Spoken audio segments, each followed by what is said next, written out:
Hi, hello, and welcome everybody. My name is Resray, and this is the third session of our of Tears and Tales, a Feywild Fable campaign. We are a group of content creators who are playing Dungeons and Dragons. I am your dungeon master, and we will lead with the introductions with Agent Zeb. Hi, I'm Agent Zeb. I play May the Sprite, a female monk fairy who also has the arms of the astral self. But that's pretty much that. Awesome, thank you, Zeb. And Lan, you're up next. Hello. My name is Lan. I will be playing Candelaria, who talks like this and who regained a little bit of confidence after she whacked the shit out of that Gorgon last episode. So can't wait. Fantastic work. We do not have an onion soup today. He is unfortunately not available, which is why the end of the last session was rushed to get some characters taken away. Especially the other character who was taken away, who was definitely not here this session. Paddy Max, you're up next. Hi guys, my name is Paddy Max. I had to run for a second off camera. I was trying to do a quick bait and switch. Someone came to the door, so I had to open that up. But yeah, I'm Paddy Max. I play Clover Thistlefoot, who is a ranger slash fighter because he just leveled up. He's gained a multi-class into fighter. He's a ranger slash fighter Harrigan. And yeah, that's Clover Thistlefoot. So yeah. And thank you very much, Paddy. Next up, we have the miraculously here, fantastic Smitty Jane, if you can introduce yourself. Yes, I am Smitty Jane. I was meant to be at a Halloween party. I'm kind of still dressed for it, but I decided to come home because I'd rather play D&D. So here I am. I get to play Aurora Whisperwing, a little fairy who is also your local counselor. Fantastic. And next up, we have the Eagle Zero Outlaw. Hi, I am the Eagle Zero Outlaw. I play Grindel, or Fuzzles, whatever you want to call him, the Barbarian Centaur. Fantastic. And finally, we have Tim. Hi guys, it's Tim, and I'll be playing Finton Stouthorn, the Life of the Main Cleric, who has a little fun for the ladies. Thank you very much, Tim. You may have heard some frustration in Eagle's voice. That's because the amount of cuts he's going to have to do for the intro to this week is insane because of the amount of things that kept going wrong. But we thank him very much for all of the things that he does.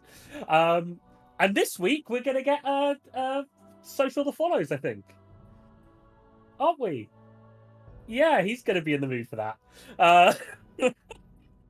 So, in this campaign, last week, everyone leveled up to level 6. So they've got a bunch of fun new abilities that they can use this week. However, it's time now to get into a recap of what happened last week, and then we can finally get playing some role-playing, right? Let's go! Okay. Our session began with our group of unassuming adventurers attending a party in the local tavern, the Dancing Duck, seemingly held to wish them good luck on their travels. Here, Lord Feniston, brother of the Dreamstrider, introduced his surprise addition to the party. Grendel, also known as Fuzzles, the Centaur barkeep. Grendel had a manic obsession for keeping things clean, evidenced by him almost attacking someone for spilling his drink. He also wasn't the brightest, something that was immediately picked up by Sebastian. He managed to get Grendel to give him a fortune's worth in wine and spirits, leaving Sebastian a happy man, even as the news of the death of a friend's mother left him unfazed. Slightly less happy was Clover, who was called over by Thulu the Jackdaw, a man of the criminal underworld and the financier of the party.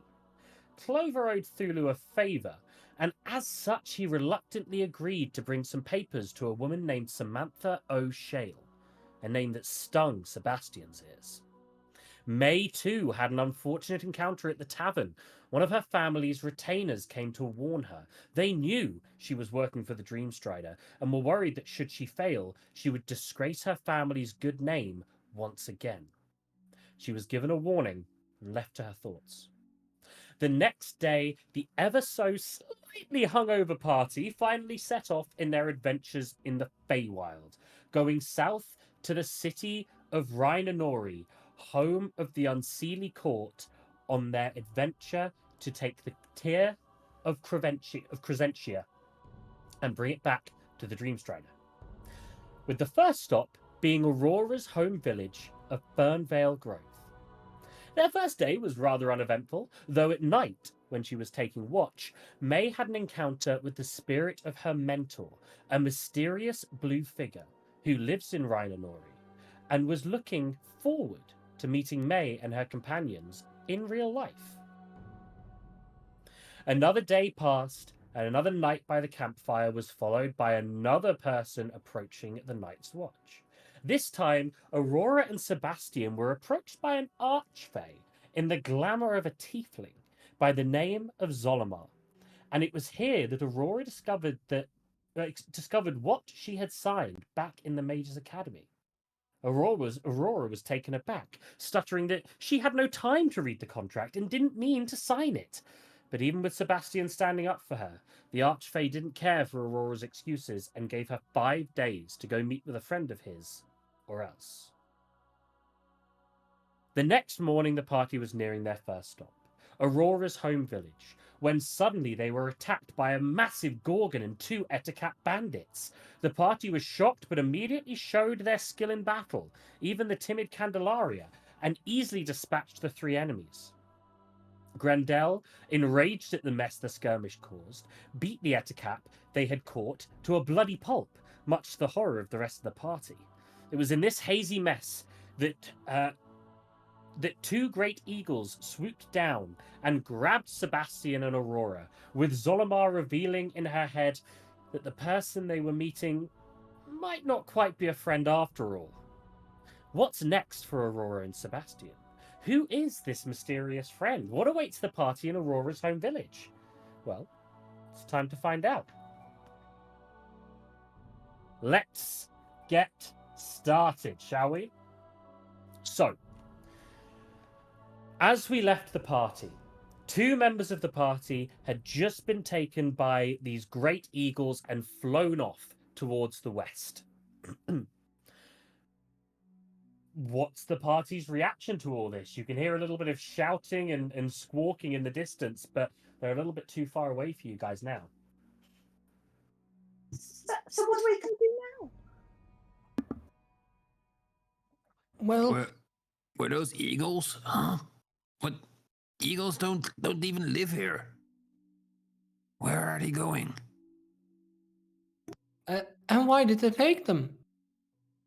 Like, should I try go after them? I could follow them flying too. You don't feel that your flight speed is maybe fast enough to catch up with these great eagles.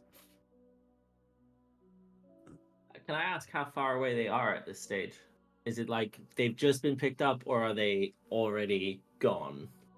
They're gone. You can hear them in the distance, but you can't see them anymore. Okay, so they're outside of range, for example, for spells and whatnot. What's the range of the spell? I either have Entangle, which is 90 feet, Mm-hmm. or I have Hunter's Mark, which is 90 feet as well. So if it's outside 90 feet, then I wouldn't be able to reach them. It's outside 90 feet, I'm afraid. Okay. In that case, I think Clover just goes. He looks around. And goes, Sebastian!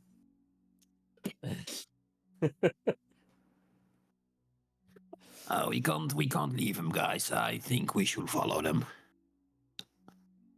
It's not that like I want them back, but we need Aurora because let's be real, she's the only one that can keep this party together. It's a sane view. Whilst he's saying this, I would like to try and draw my longbow and fire an arrow at the hawk or eagle with with Aurora in its clutches. Hopefully it's within range, because I quickly just, as he's saying this, literally, pew, Okay.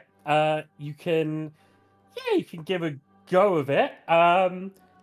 You'll get one chance. Yep. And it's going to be at disadvantage because they are well within your long range of your bow now. So they're in I the do extended have range. sharp shooter though, so I don't get Okay. disadvantage from range. Okay. So that's a -5 to hit, right? Yes, correct. Okay. So I guess it's technically. Yeah, you can give it a crack. But yeah. Okay. Cool. Then I'll go with my longbow. It is a 17. No, sorry, it is No, a 11. It's 11. Okay. That's going to miss, unfortunately. No, Sebastian. I'm going to double check. I think that misses. I'm 99% sure that it does. In the meantime, I'll walk up to. One thing that you guys realize, it does miss. One thing that you guys realize, just to set this, to follow them directly, there is quite a bit of dense shrubbery. You wouldn't be going down the trodden path, for example. To the south of you, you are aware that the village of Fernvale Grove is there. There may be another path that helps you go in that direction, because they are kind of flying diagonally a little bit towards the south, kind of out towards the west. Or you guys can attempt to get through the woodlands, but it might be slower going. You don't know how deep you would have to go until you found something that was kind of easier to walk through. Could I have a look around and see if I notice anything immediately, or perhaps looking at where they are headed, look around the surrounding area to see if there is anything nearby? What exactly are you looking for? Are you looking for Sort kind of of like a- pathways, or Yeah, or Okay. maybe a hill we can climb over, or possibly under through any sort Okay, of. make me a survival check. Survival. While he's doing that, Yep. this Gorgon thing is quite big and burly. Is there a way of kind of checking where it might have come from, like tracks or something? Yes. Make me a survival check. So you got a 21 on your survival check. Okay. A 10. May, you've in the chaos of the battle, you've lost the kind of the ability to work out where the tracks came from. Clover, you can see the tallest tree for quite a ways around. And you can get to the top of that if you'd like and see what you can see. Before doing that, because I don't think anyone else has done this, would we know general question to DM, I guess. Are these just native and found everywhere, these giant eagles? Are they throughout the Feywild, or is it a bit odd to see them suddenly just on a pathway? They're pretty common, but the majority of them would be kind of further down south in the Sojourning Summits, which will be part of where you're headed to. Okay.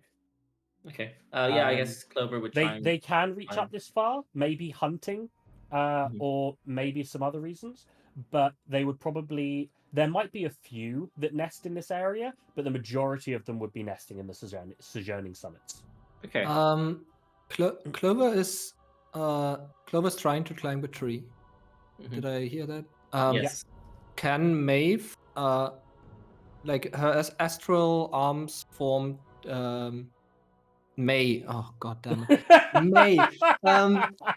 Her astral self lasts for 10 minutes. Yep. Could she try and grab him with the astral arms and help him fly up, like carry him up the tree? Make me a. You're in your astral form, so Yeah. make me a. Well, I guess it would be a strength. The check, strength but check it's- uses my It's a wisdom wisdom, modifier. yeah. It's a wisdom modifier. So I just use my flat wisdom or what?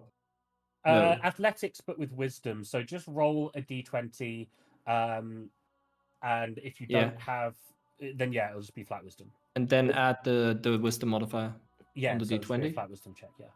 Okay, before you do So- this, in case you are doing it, Yeah.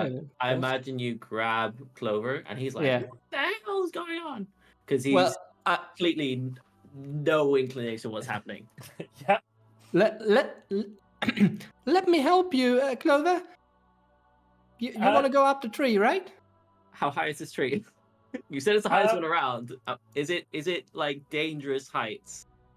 It's pretty, yeah. Like you have to it's not just like a hop between a couple of trees and ninja your way up there. It's a fair bit. You'd say probably it's a solid, maybe 5 feet. The top of it's probably 5 feet above the rest of the surrounding canopy. Okay. Yeah, I guess Clover would like willingly, a little bit spooked because he has no idea whose hands these are. I mean, he assumes it's May's, having seen her in combat from a distance. He's above, Yeah. looking down, but still a bit like, what the hell? Whoa, okay, May, let's do this. All right. Well then, up we go. And I rolled a 15, so that's +5 Yeah. for 20. Yeah, you guys get up there. So you're up at the top, and we'll go based off of the survival roll that you rolled earlier, the 21. And you can actually see in the distance, if you just kind of, because they're gone a while, they are like gone. But you can see, for one, you can see the village. You can see the village is probably maybe an hour's travel from where you are. You can see roughly that there seems to be an easier path if you go via the village to go out in the direction that the eagles are now taking them. So if you picture it like you are just north of the village, the eagles have gone to the kind of exact west of the village. So if you went south to the village and then west out, you'd be going to the same location as the eagles. I hope that makes sense. Yeah, I'm following. The other thing you notice, something's going on over there. The eagles are not flying maybe the way that they would ideally want to. And with that, let's cut to our other scene where we have Aurora in the talons of one of these eagles. You have Sebastian in the other talons saying, "Oh, unhand me! This is so uncouth." Sebastian's trying to wiggle out but can't quite get out. Aurora, is there anything that you're going to want to attempt? I did want to ask, was I able to reply to Zolomar when he was in my head, or is that just one-sided? You can say something and see what happens. Well, I mean, my initial reaction would have just been like, "What are you talking about?" Anyway, and then He doesn't reply to that. You don't know whether he heard it or not, but he doesn't reply. so I would be obviously struggling, and I imagine my tiny hand is like whacking the claw to let go of me, and I'm like, "You can't let go of me right now! You're dealing with the courts counselor, and I will whip your ass if you don't let me go right now." And They see- can't quite do it, but the giant eagle attempts to kind of maneuver its talons to kind of put one around your mouth to shut you up. It's not successful at that, but that's you very quickly get the gist that that's what it's trying to do. It doesn't seem to care for the court of the Dream Strider. And I shout to Sebastian, I try and put them to sleep, but you can't fly. If you harm me, woman, I swear to all of the gods in all of the lands, there will be a price to pay.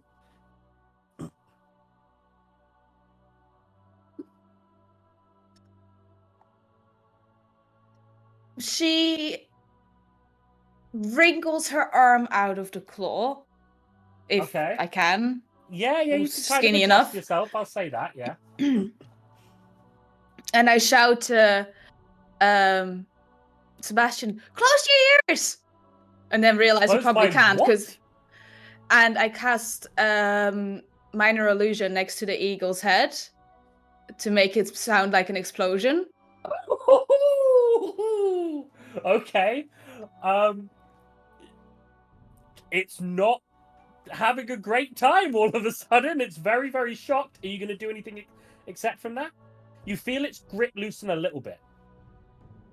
Do you want Okay. to try and escape from the grip? I mean, how do I get an idea of how loose it is? Do I feel like I can definitely wriggle out, or was it just a split second? In the game, in role-playing terms, it's you feel as though you've got a little bit more wiggle room than you had before, and you're lithe enough to potentially get out. In mechanical terms, if you wanted to escape, it's a contested grapple roll. Mm-hmm. You feel like you would have advantage here. Okay. Well, in mechanical terms, I will try and get out. Cool. Okay. I'll Advantage? It is indeed. I will set the scene for you. So it has a +3 to this check, and it did roll an 18. So what do you want roll from the me? 15, add 3, so it's 18 total. It's a DC 18 check with advantage. Acrobatics. Okay, it's a 16. It's a 16. Okay. I'm gonna say this first attempt hasn't gone to plan. It's kind of it was very surprised by the sound. It has no idea where the sound came from. You see Sebastian is still caught and is also reeling from the sound as though some kind of ancient fantasy flashbang's just gone off. Okay. So to go with this. Go for it. No, I was going to say to go with the sound, then I would have wanted to try and do the same thing, but instead of it being a explosion, it would have been just a firework right in front of its face as it, like... Okay, go for it. You do that. This time, the bird stops in its tracks completely. You feel yourself continue forward with the momentum. If you wiggle your way out, and I'll give you advantage again, and I'll give you another try, and it will roll again as well. If you wiggle out here, it's basically going to throw you. I don't know if I'm going in the right direction. Sure. You'll find out. It rolled a 2, so it got a 5. It's a DC 5 check with advantage this time. 16! Another 16, you're out. Okay. Here's what happens. Sebastian turns to watch as this firework blows up in his face, and he sees you being, for lack of a better term, yeeted right by this floor as you kind of have that trajectory of first you're going forward and, you can fly, but your wings aren't built for this kind of pace. As something helps slow your speed a little bit. And that's all of the twigs and sticks and branches that you are now crashing through as you pile your way through the canopy. Great. Thankfully, the benefit of this is the canopy is thick enough that you're going to have a chance to make a little bit of a getaway before the eagles are able to find you again, if they attempt to find you, that is. You land, you take...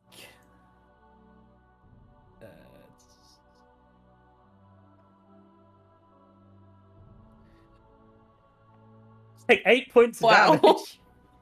So I rolled 2d4 and both of them were 4s. Okay. You take 8 points of bludgeoning damage. Okay. As you catch yourself before you land, but this was kind of coming through the canopies. You've got some... It's bludgeoning and slashing. It's everything. You've kind of got cuts over your face. You're pretty bloodied now, as you would be if you'd fallen through some trees. Make me a survival or nature check, your choice, or perception, whichever's In that highest for you. case, I'm gonna go for perception, and it's a nat 20, going to 24. A nat 20. You know exactly where you've landed in comparison to your home village of Fernvale Grove. You've walked this path many times before. You know your way back to your village if you want to head that way. You will also know, with a natural 20, you will know the likely location that those eagles were heading to. You know of a clearing in the forest in the opposite direction to where your village is now, probably about an hour's away. You would say you're only you're about an hour from your village and an hour from this clearing. Would you say that Sebastian's still within 120 feet of me? No. Not now. Okay.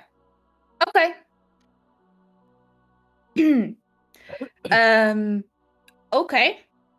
Then in that case, I will start making my way home as fast as I can. Nice.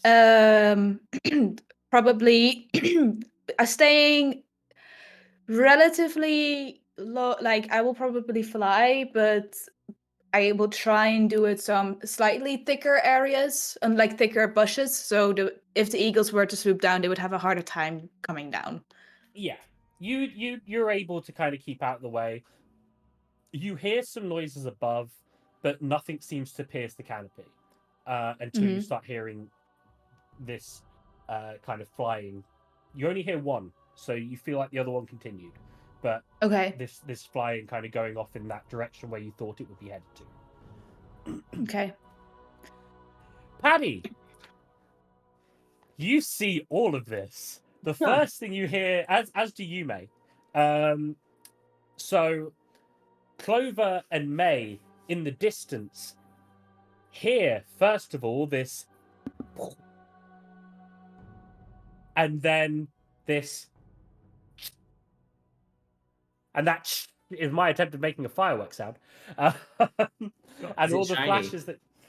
It's shiny! Yes, it's shiny. It is shiny, and you are interested in it. You see... Clover, your eyes are good enough to catch this. You see a form released by the eagle and plummet through the canopy. You see the eagle looking around for a bit whilst the other eagle continues to fly off. And then it gives up and heads back. Would we be able to see or pinpoint where it landed, like that small thing that crashed? I would say for that, yeah, you could just about see it. If you want to get like a super accurate work your way out there, it would be another survival check. But you have a rough idea that it's along that path that I mentioned to you guys. Is a way out through the village. Clover, did you see that fall? I saw something fly off there. Yeah, it was really shiny. Well, it seems like something shiny. It seems like something shiny in front of the eagles or something, and something dropped, something tiny. Yeah. It couldn't have been Sebastian. He's very good at landing on his feet. That guy. So well, yeah, with the pace it was going at, I have no idea, but it looked like something or someone may have been dropped. If it was up to me, I think we head for the village. Yeah, I think that's probably best idea. Just try get in that direction. Yeah, let's go down and discuss with the others. Sure, I'll get you down. And Clover, we go back. As you're grabbing Clover, by the way, he just feels really like pathetic, and he's just all sort of limp with his ears down, like, oh. Well, You're also kind of hanging in midair, held by spectral arms. And So- very uncomfortable about every second of it. He's just there. Aside from the fact that I imagine these sort of translucent arms have a slight glisten to them. That's about the Yeah, only thing he likes. They kind of like the fairy wings are all nice and sparkly, and the arms are also translucent, sparkly like that. Yeah. Clover, at this point, you realize if you could learn some kind of spell that could shrink things permanently, you could turn May into your permanent shiny. It's an intrusive thought. It crosses your mind for an instant and then mostly leaves. But Mostly. you do think of it. Yeah. Do we see like sparkles everywhere, and then the floppy bunny coming down, or what? I mean, You guys can't see we the sparkles. The sparkles are a bit too far away, but you do see the floppy bunny coming down. Yeah, you do see him wrapped up. I mean, in like we my don't see sparkly- your sparkly hands. Yeah, Yeah. like Oh, right, yeah. So you see yeah, that, yes. not the fireworks. No, The right, May okay. sparkles. It's almost like a shiny sparkling clover. Yeah. Grendel definitely sees a cute, very, very floppy looking bunny now. This way we might attract even more attention. I hope they at least saw something. And I guess we get back down to the rest of the party. Okay, the party regroups. What is your plan? I'd like What did you to. see? Sorry, go on. No, just what did you see? And I'd like to just relay that information to the group. How there was something very shiny. There were 2 eagles. I couldn't see what happened, but we think that someone has been dropped, and we're not sure who or exactly where, but we do know where the city is because we saw it, and I think or the town, and I think that's what we relay as information. So what are we doing, guys? What's the plan? Well, we should probably follow quickly. Like the pace they were falling at, they're probably very hurt, and we need to find them again. We're supposed to be together. And if they fell, well, they can definitely use some healing. If you no, yeah, they can use some healing. Yes, I'm sure Sebastian will like your healing. Sebastian. No. I think he's fine. But Aurora needs help. Yeah, definitely. Purely help, master. Says Purely your help. magical talking shield on your back. Yes, purely help. We do this Pure for the help. evil. Yes, we wouldn't want anything to cause your soul to be potentially darkened. Of course not. Who can be darkened by that wonderful part of Aurora? That needs And help. you go blind! Oh, And, fuck. and once again, we hear all of this conversation, right? You do hear all of this conversation as your shield makes you blind and goes, "No, master, you cannot look at people in such a way. You must only see them for their spirits inside. You are a temple, a sanctity to the purest of forms. You must keep yourself clean, especially your eyes and your mouth." But I would like to discuss that a woman's butt is like the most holy sanctuary of the body. No, master, you cannot keep referring to the posterior in such a way. It is so uncouth and blinds you again. Did Soon not create them? Soon, the goddess of beauty and love. She created all beauty, so technically, when I'm looking at a butt, it's made by Soon. How can I defy my god? Every time you say "but," your shield is blinding you. Shall we get going then? Wait, Yeah, 1 second, I can't we see need- shit. we need to decide where we're going. I mean, guys, we have an option here. We've either got to go where we think they landed, which we don't know where it is, or we go to the city or the town. I can't remember what it's called. Aurora would know. If we went there, then we'd be able to go meet them probably, because if I landed, I'd go there. And Personally. if not, we could actually get help there. So it might be a good idea to just go to the city, village, town. It's a I'd village. especially- It's a village. I'd especially like to be close to you, Grendel, because you look like you could handle a couple of big birds. I don't know about the big birds, guys. I really don't think I can handle them. They're very scary. Eagles are known to be the most scariest birds on the planet. They're just so mean. I think Aurora's dead meat. I think we should just forget about them forever. Grendel, I would like to point out that those eagles, they can poop very big on the houses of the village, and I think they need to be cleaned, and then you can take revenge on the eagles for taking your friends. Are they dirtying the village? Oh, I think so, yes. Imagine the Oh. poop coming out of those birds. And I would like to think Grendel grabs both the rabbits, puts them on the back, and starts like taking off down the Okay. dirt path. And Fantastic. even though I try and resist, considering I have a -3 modifier with strength, I imagine I'm helpless. You're against very its helpless. brute. Onward! Yeah, and you guys go charging Well- on that way. Everyone follows, I believe. Catch up, Flinton. Flinton. Yeah, I'm coming. Wait. Yeah, my view is back. I can Uh, see again.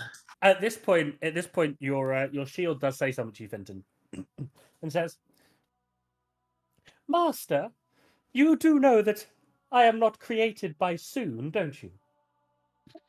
I figured as much. Otherwise, you would have allowed me to to say something like that. I am a shield of God of craft. The Oh. only beauty in the world that needs to be looked at is that of architecture, of structures, Oh dear. of creations such as gear, shields, swords, armaments. There is so much beauty in the world Well, of that if which you- is created by the hand of man and God. Well, if you don't shut up, I'll give you to the orphanage. Fair deal. Let's go get them because while you are talking, Grandel's running away, and well, we have like little hooves, and you don't have any feet at all, so I have to carry you around. Onwards, master! Yes, onward, noble steed. Let's go. Fantastic. Eagle, you might want to zoom out this bit because this bit's a little bit zoomed, a little bit large. But here, after about an hour of travel, the party arrive at Fernvale Grove. Fernvale Grove is a small village with a serious fungal infection. Giant toadstools grow everywhere, and the air smells sweet, like caramel.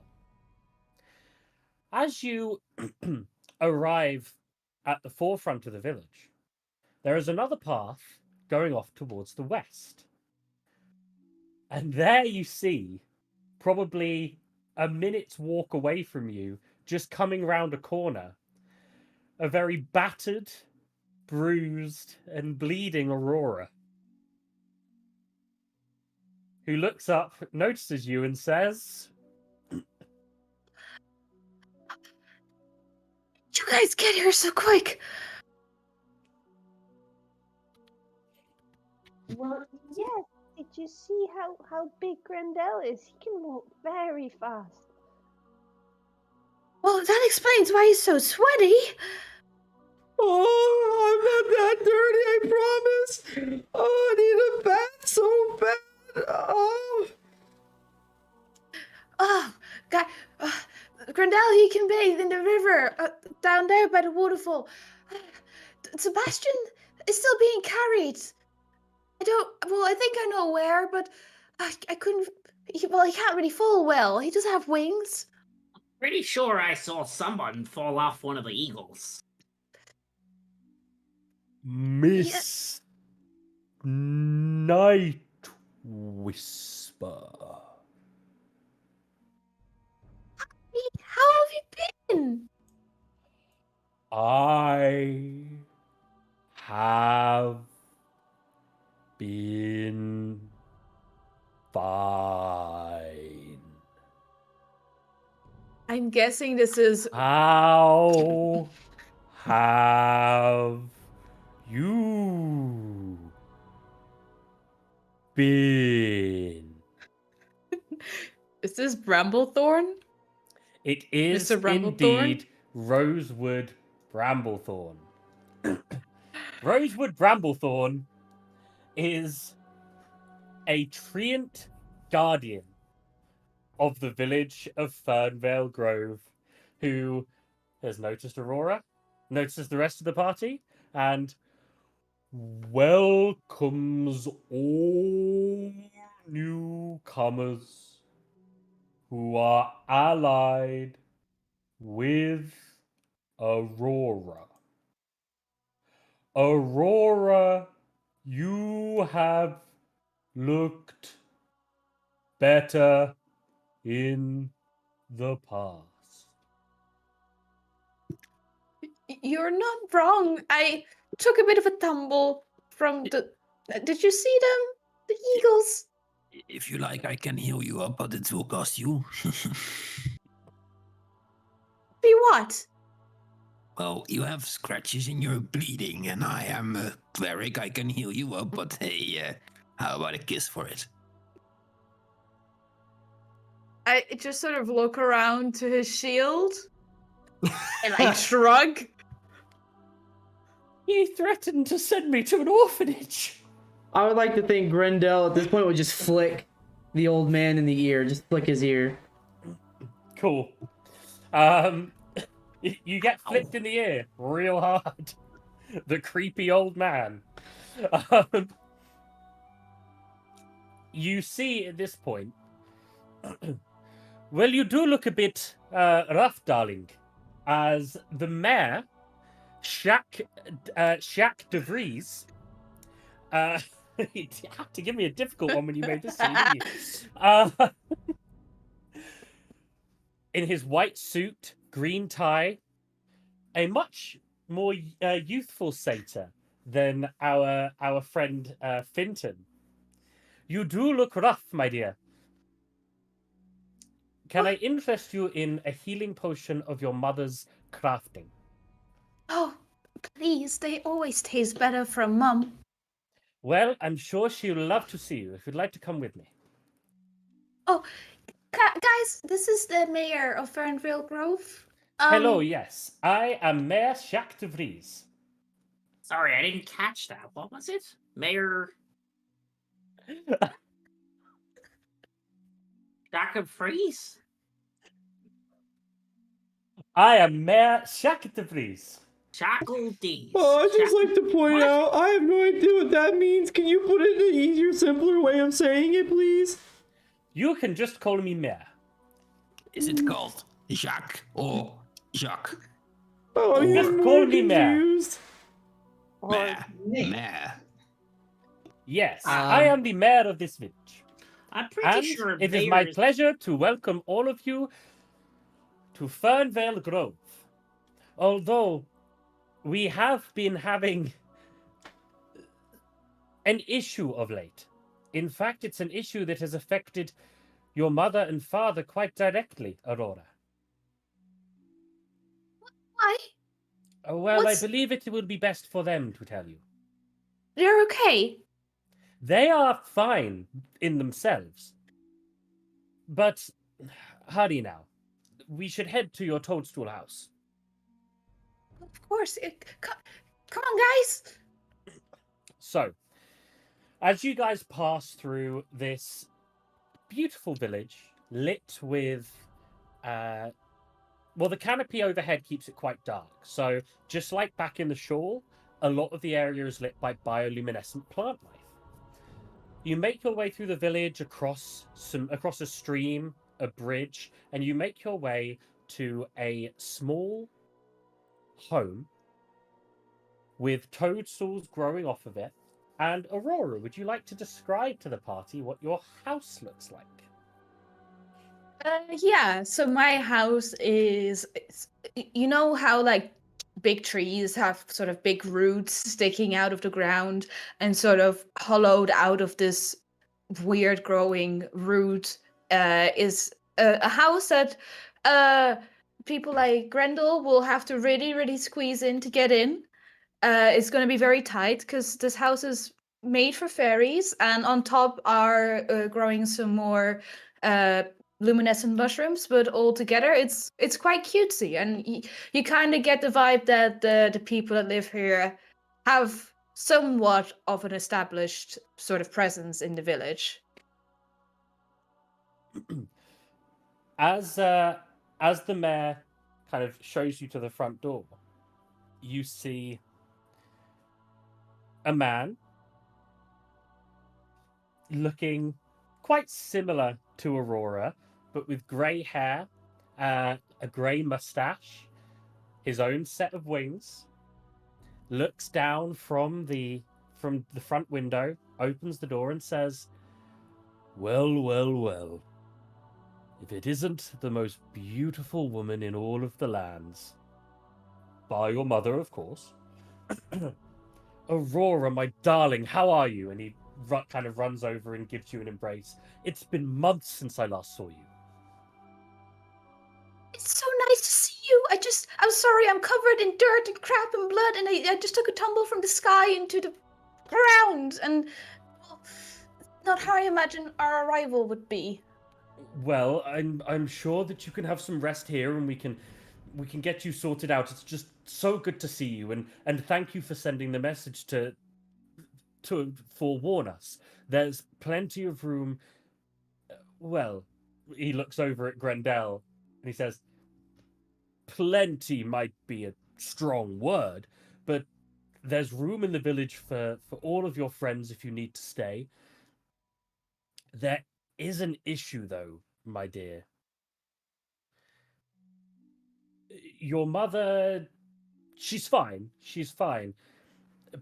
But some of our things were stolen. Specifically, your mother had prepared some potions for you, and she's now working very hard to make some others. She hasn't actually left her lab in Oh, bless about her. the past day.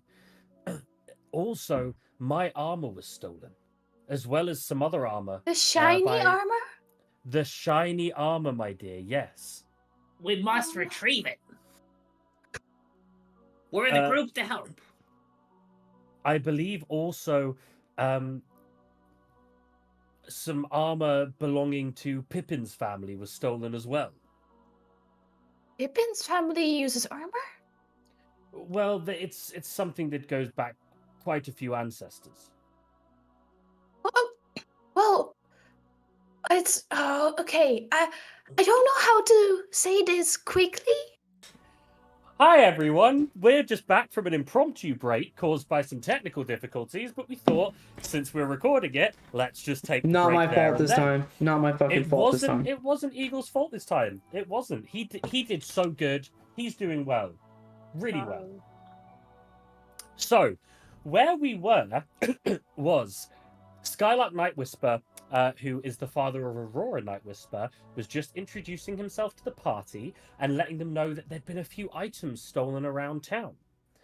As they were talking, and they were just kind of coming to the end of their conversation, and party were going to decide what they were going to do, you hear, "Help! Help!" Just off in the distance, inside the town. "Help! Help! I can't find her! I can't find her!" We should go Oh. I help. know the voice. Would we? Aurora, you recognize this is the voice of Lark Swiftbreeze. Mayor DeFreeze and Skylark Nightwhisper start running off in that direction. Aurora just looks at Finton and goes, "You dare touch Lark, okay?" And just starts running into the direction of where the sounds. May will actually take to the air, so to speak, and just try and stealthily kind of go through treetops, rooftops, whatever, towards where that cry for help came from. Yeah, I mean, the going stealthily kind of slows you behind the rest of the party, but you will get there eventually. Well, Um, I have a 45 speed now. You do, but you're moving stealthily, so you're going to be. Yeah, I'm just You know, saying. the rest of the party's dashing, basically. Brave, beautiful bunny. I'll take you there, and I'll grab Candelaria, throw her on my back, and chase after. Cool. Thank you. I can run, but thank you. Anything for a beautiful, brave bunny. Cool. You guys get to where this undoubtedly beautiful woman wearing a blue and white and green robes with a white hat with flowers around it on her head. She has what color? Blue eyes and purple hair, and she's just sobbing with kind of a bit of a clearing area just beyond from her. Potentially her house behind her as well. And she's just sobbing there as the mayor runs down and says, "What is wrong, Lark?" Katie, she's gone. She was playing, but I haven't seen her, and I thought she was there, but she's not there, and I don't know where she is. It's fine, darling. We'll find her. The mayor turns to you all and says, I hate to call on you just as you have arrived in our village, but you are adventurers, are you not? Yes, we are. I would just like to clarify, I'm a janitor. I'm not really experienced in the combat type, and I really don't like to fight. But Please. you're a hero anyway, and if this person is important to Aurora, we'll help. Don't say that, Fuzzles. Ka- You're really good at combat. Katie is just a young girl. Lark, through her tears, says, she was talking about seeing her grandma. Her grandma passed a few years ago, but she still collects flowers to give to her. I'm afraid that she's gone off to... There were some flowers at a clearing a couple of hours away. Ones that she used to pick with her grandma.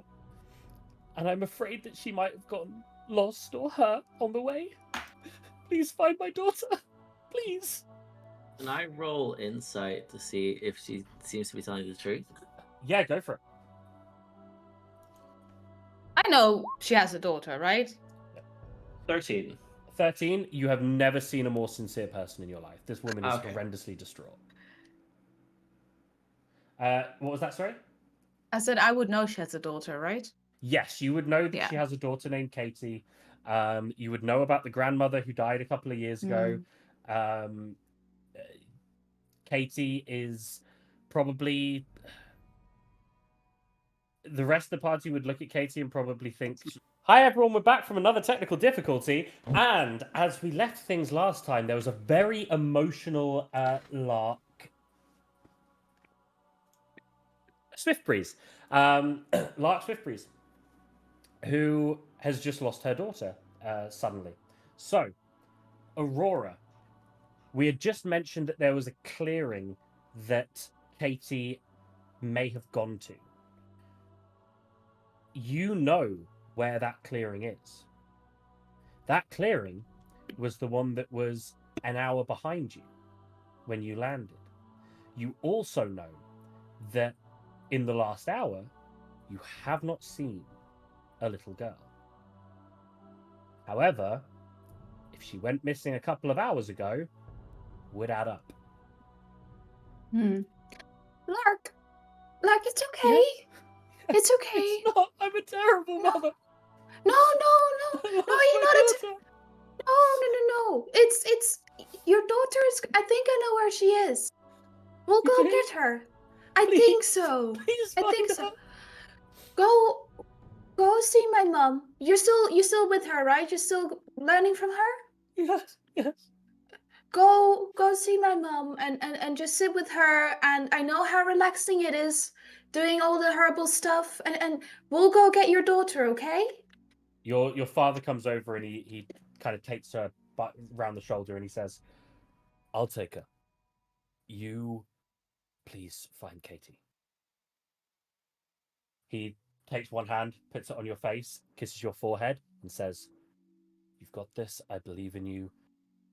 You are the greatest daughter a man could ever wish for."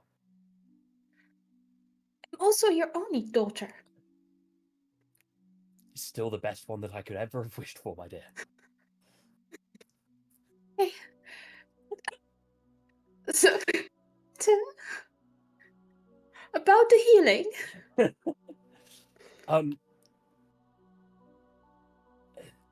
I don't have anything to hand, unfortunately, right now, and I think time is of the essence. Oh, I got one, dear friend. And I'll give one of my potions to Aurora. Wait. Cool. You know you guys have a cleric in the Oh, room. you- Well, Forest. You save your magical pervert powers, man. I got this Of one. course. Okay, I'll save this one. Okay, so you guys head off on your path to go and find the young daughter of Lark Swiftbreeze. You head off down the path that Aurora had been dropped on. Along the way, you find an Aurora-shaped indent in the floor.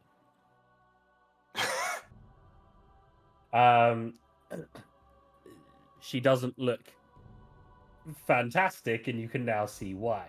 I clean up the spot on the floor. Just clean it real quick. You clean up the dirt. Yeah, just clean it. You clean up the dirt. Okay. Yeah.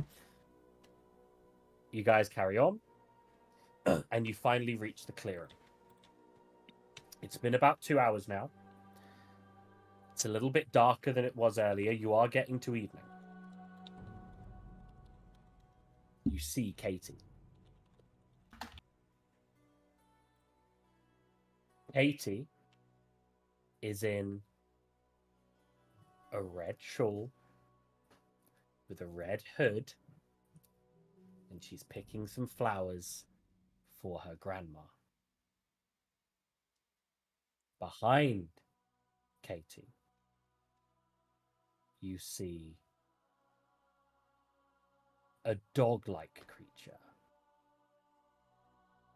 Could arguably be a wolf-like creature, with the face of a very, very ugly and distorted human. Those of you with a background in the more natural areas, those of you well travelled across the Feywild, will know that this is a Yethhound. The Yethhound looks set to strike just as it notices you. You see there is not just one Yethhound, but two, as well as some Darkling creatures. Darklings are another type of humanoid-like fae that live up to their name of being dark in their colouring. And finally, well, not finally, actually, there's another thing to see as well. You see another Darkling that seems to be dressed as someone's grandma. And finally, in a cage, you see none other than Sebastian Voss.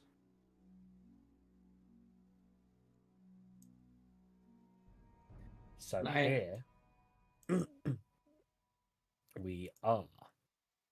This is the scene you see before you. We have the Yethhound looking set to strike just before it saw you, and it now diverts its attention to the group.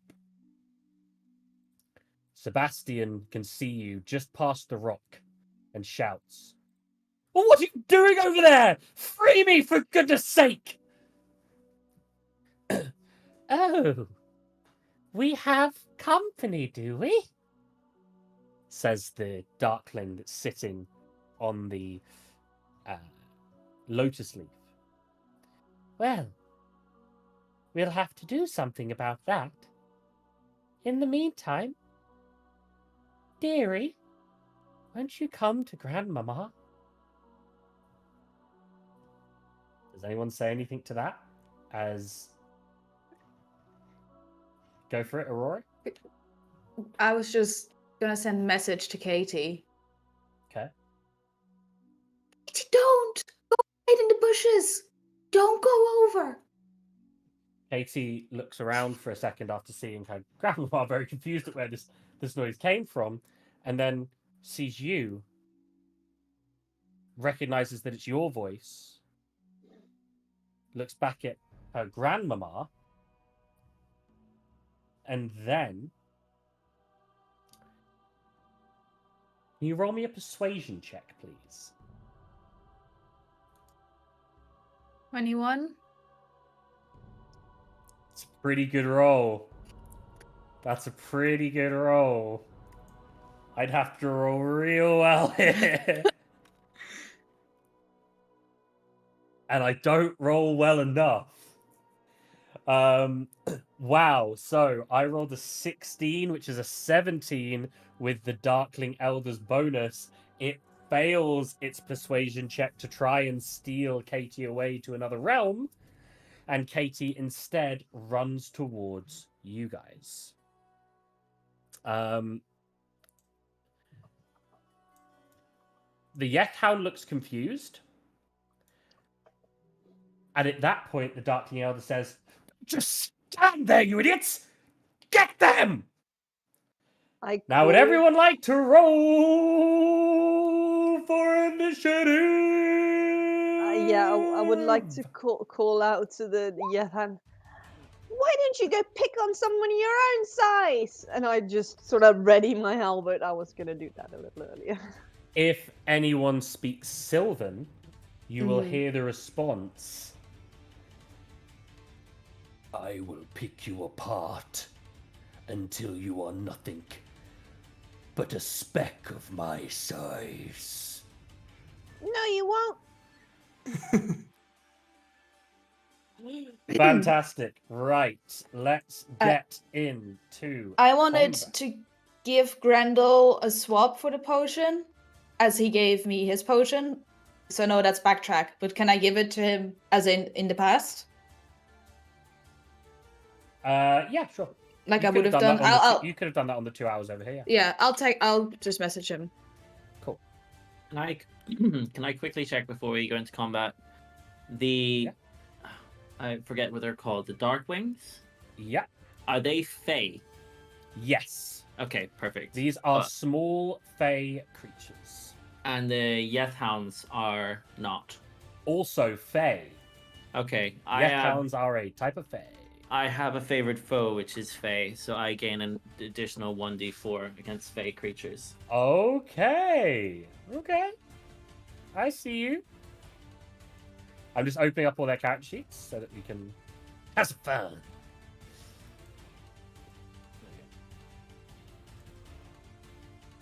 Okay, we don't have Onion here today, so this is me working all of this out on my own. So I need to make some rolls for initiative. Okay. Let's bring out the turn order. And I guess remove this one. Cool. People are going to re-roll their initiative, I'm afraid. Eh? Because I need Oh, to good clear for everything. me. Yeah, good for you. Yeah, Oh, mine wasn't great. Oh either. no, I can. Mine was screw good. it. We'll have people re-roll it. I could have just re-added everything. Oh, nat 20! The fuck? How are you rolling that well? I lost 10 almost. I lost 8 initiative there. Yeah, fuck. Sorry, everyone. Sorry, everyone. It's Or do been you wanna technical edit them difficulties back? week. It's Or do been you wanna technical edit them difficulties back? week. Okay. You It's can give us fine. the rules, right? You could do the initial ones, just edit them. I could do the initial ones, couldn't I? No, Like click on them and just No. You have one less, Grendel. no. And you first. I'm I not have an first. 11. I have a plus 11 to initiative, Yeah, and I rolled a yours went 5 way my down. second time. So In fairness, so far all of us go before bad guys anyway. Well, Yeah. there's only one bad person that rolled. So Well, but the second time around, except for Oh. Finton, everything was better. Oh. Not everything. Sorry, Clover. Yeah, so imagine like the one that can actually buff you and make you even stronger goes last. How do you think it felt to play a Hatsi? I get a huge damage bonus if I go first. So I hope. For other people, you mean? Or before the Yeah, target? before the target, targets, right? I think. Yeah. I think that's how it works. I think before they take a turn, yeah. So that's 10, 9. Well, so far there's only the one Darkling that's as fast as you. Actually, it looks like it's just at the start of my first turn of each combat. Your first turn of each? Oh, okay. Oh, it was Sebastian that had like a ability about that when he strikes first. Never mind. Yo, that Yethhound is fast. Yeah. They're quickie. Cool. Everything's now in order. I have got character sheets open. Pop that out. And pop that out. Cool. Right. Candelaria, you're starting off. What would you like to do?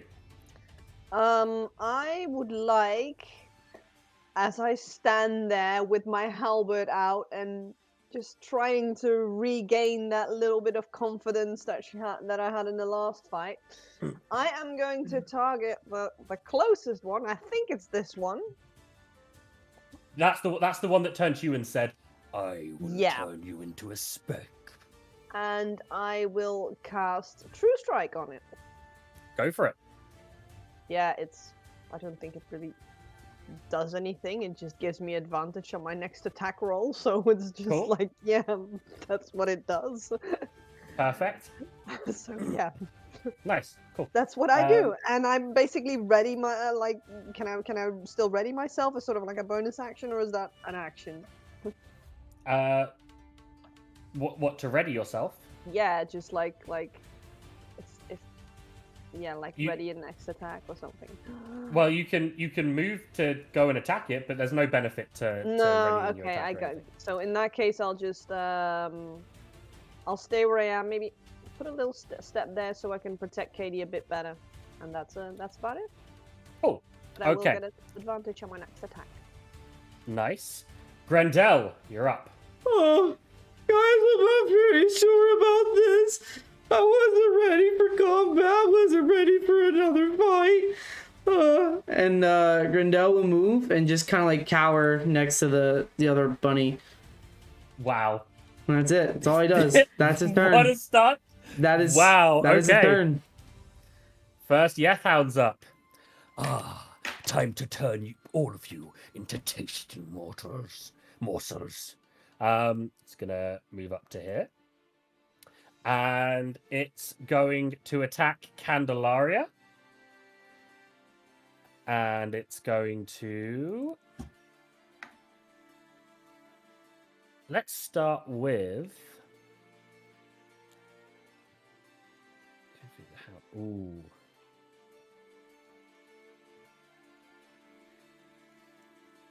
The hound starts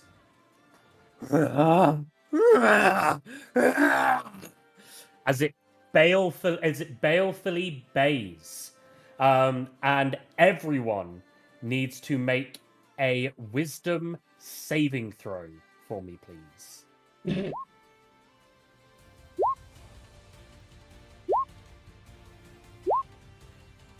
22. Cool. What did everyone get? 22. 18. And 11. Oh wait, me too. Yeah, everyone. Everyone. Sorry. I think mine's a 14, is it? No, wait. 20. Did you roll? Oh, there it is. 14. Yeah. Okay. For some reason you have who- advantage. Yeah, I don't know why I shouldn't have Are advantage. you on the advantage page on your character? Well, I failed. Cool. Candelaria fails, as does Clover. You are both frightened. Great. Until you can take this you can take this check. I believe once per turn. Yes, you can make a save at the end. Oh no, sorry. You are frightened until the end of the hound's next turn. My apologies. A frightened target that starts its turn within 30 feet of the hounds must use all its movement on that turn to get as far from the hound as possible. And it must finish the move before taking an action. And it must take the most direct route, even if hazards lie in the way. Any target that successfully saves is immune to the baying of all Yeth hounds for the next 24 hours. Cool. And that is it for the Yeth hound. Next up is Aurora. Yes. Aurora sort of flies up just a little bit into the air. Cool. And she just says a few words. She says, "Katie, get behind us. Go." Okay. And she will cast slow just behind the 4 darklings. And I think, because it's a 40-foot cube, I think I get everyone but the wolf dog at the top. Okay. Cool. What's the save? What's the save they have to make on that? I a wisdom saving throw. Wisdom saving 16 throws. Okay. DC.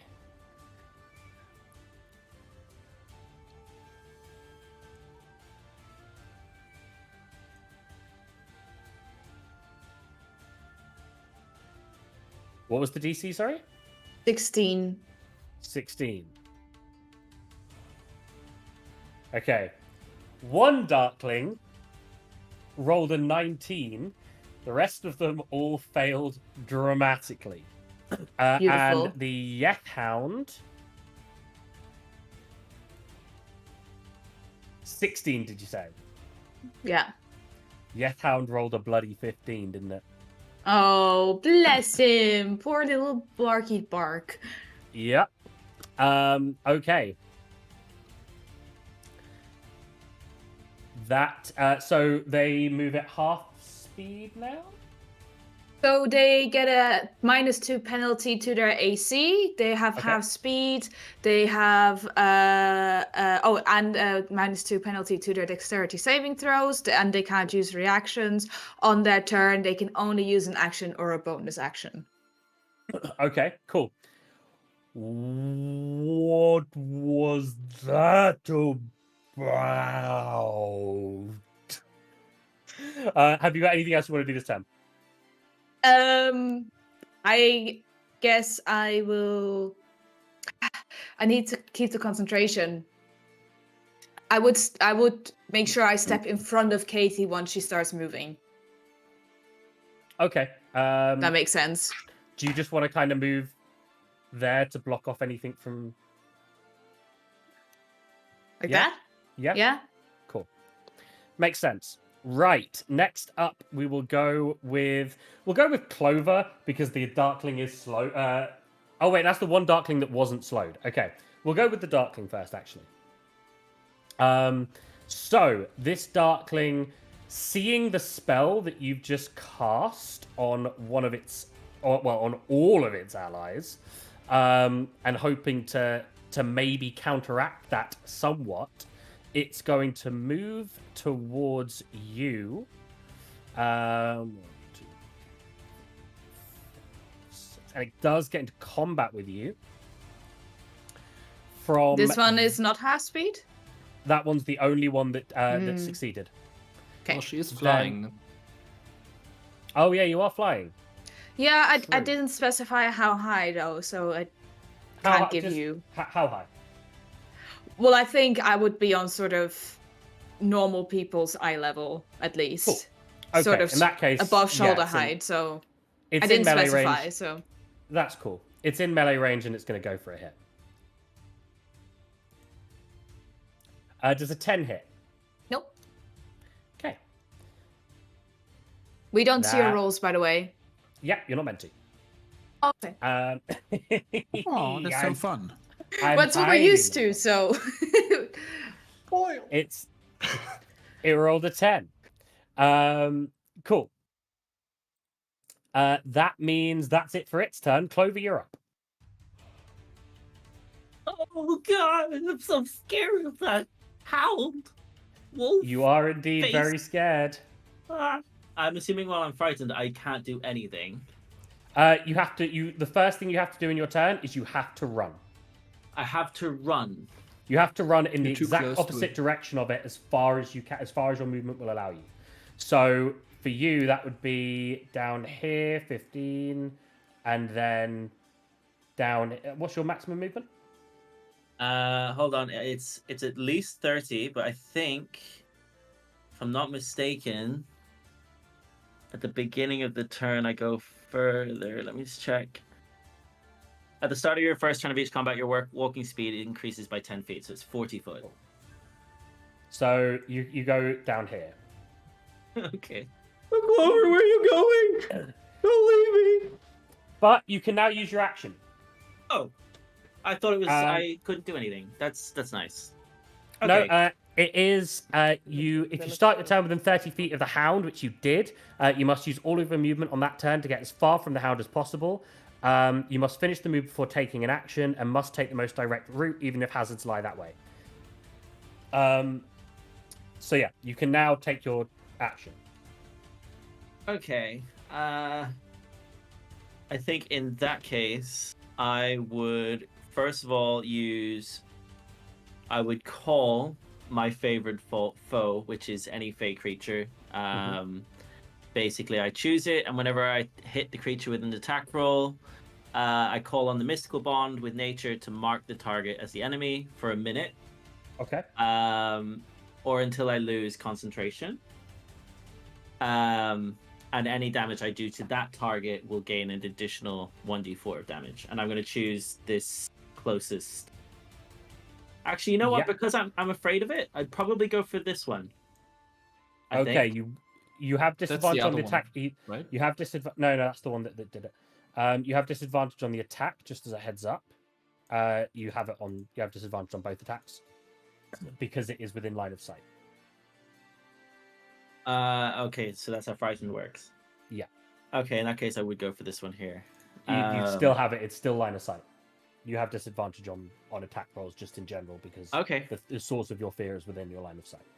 Okay.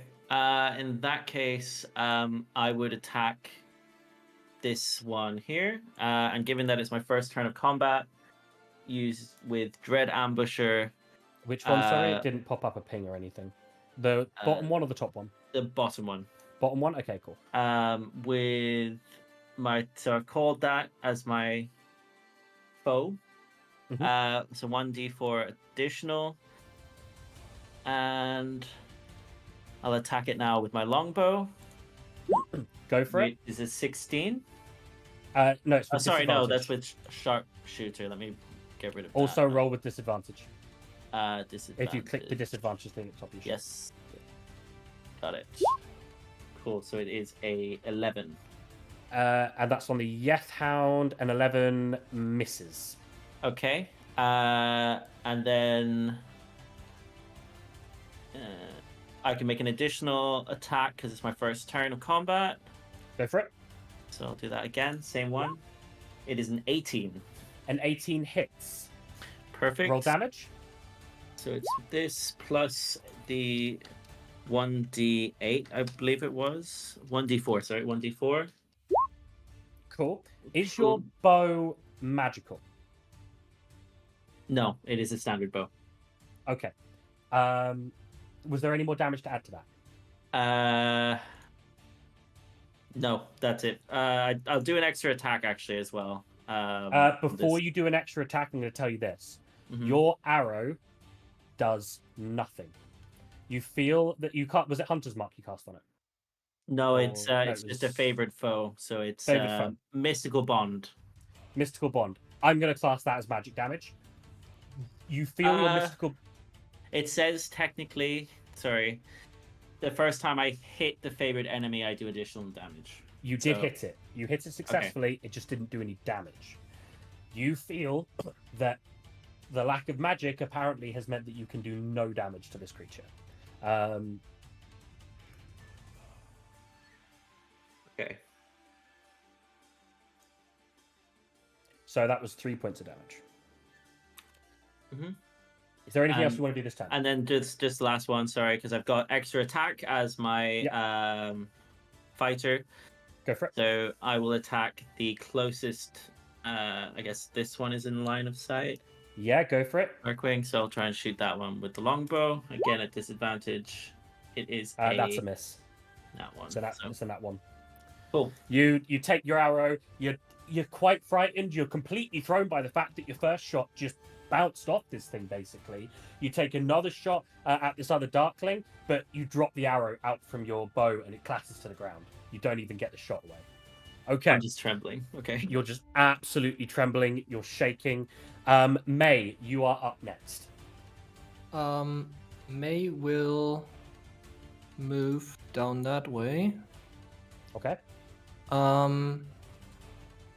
And she will strike at that particular hound. Cool. Go for it. 24. 24 hits. 6 6 bludgeoning. points of damage. And Your hands. You're using your are are now magical weapons, aren't they? empowered strikes, yes. Cool. You do damage the creature. And then I will use my stunning strike. Go for it. I spend a key point to attempt stunning strike. The target must succeed on a Constitution saving throw or be stunned until the end of turn. Cool. So my save is 16. It just passes. It rolls a 17. I will use my extra attack and hit it again. Go for it. Fuck.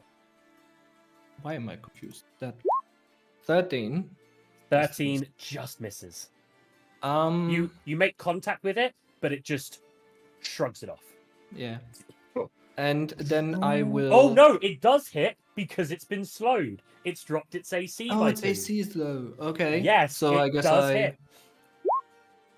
hit for 8 points of damage. So the creature at first chuckles and says, huh, "You think that took a while to hit?" As it feels your pressure point kind of hit one of its organs. I will go for another stunning strike. So another for it. Constitution saving throw. Okay, it fails this time. Good. So it's stunned until the end of my next turn. And I will move on to here Cool. and use my It's bonus stunned, action so to. it doesn't get an attack of opportunity. Yeah. Use my bonus action to use the Arms of the Astral Self as well as the Visage of Astral Self, which Go both costs me another key point. And I do my striking pose. The wings flutter and the astral arms come out and they hit the targets around me Yeah. with the astral impact. And it's a Dexterity DC save 16 16. dex save, and they've got. Is it disadvantage on dex saves? -2. -2. Okay. So the Yeth Hound fails. -2 on dex saves. Isn't that the AC? From slowed. Slow. Okay. No, slow gives -2 penalty to AC and dexterity saving Oh, I throws. thought it was disadvantage. Okay. The one Darkling succeeds, and Okay. the other Darkling gets a nat 20. The hell. But It's- the Yeth Hound takes 6 points of damage. Yes. yeah, it's force damage. Do the others take half damage or is it no damage? No, I think it's just a hit. Wait. The saving throw or take the damage. Yeah. Cool. Okay. Any other Um, actions this turn? Because of the visage of the astral self, you also see a very intimidating mask show up in the form of my Okay. mentor, like the Kenku mask. Essentially, I'm just going to call it. Okay. Yeah, the crow mask. Yeah. But Raven more mask. in my style, like in a silvery tint, which gives me an advantage on certain things. And I will just shout an intimidation. I'm gonna try to intimidate and be like, "Stay away from my friends," and yeah, then You hear in your head, "My power flows through you, my student." and I step closer to, I guess, this Darkling. Sorry, that should be Okay. enough movement. 30, 45. Yeah. Yeah, absolutely. And theoretically, I have advantage on the intimidation checks if that's anything. Okay.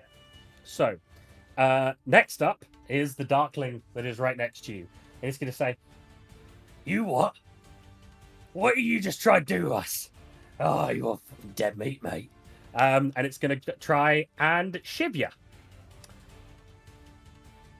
That's a 7 to hit. Nope. Nope. Cool. That's that's that then. The next one, which is over here, is going to try and back up his friend. 1, 2, 3. But you're going to move that far because he's been slowed. And now we have the second Yethound, which I believe is stunned this turn. Yeah. Until my You did bits with your turn, bro. You did massive bits with your turn. Finally, the other Darkling will now have a go at you, and it's gonna try and give you a little stabby stab.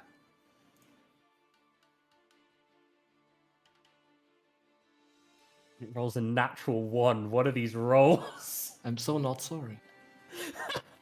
Just miss. Both In these, slow motion, they just. both these Darklings just try to go, "I'm gonna stab you," and you just go, "No,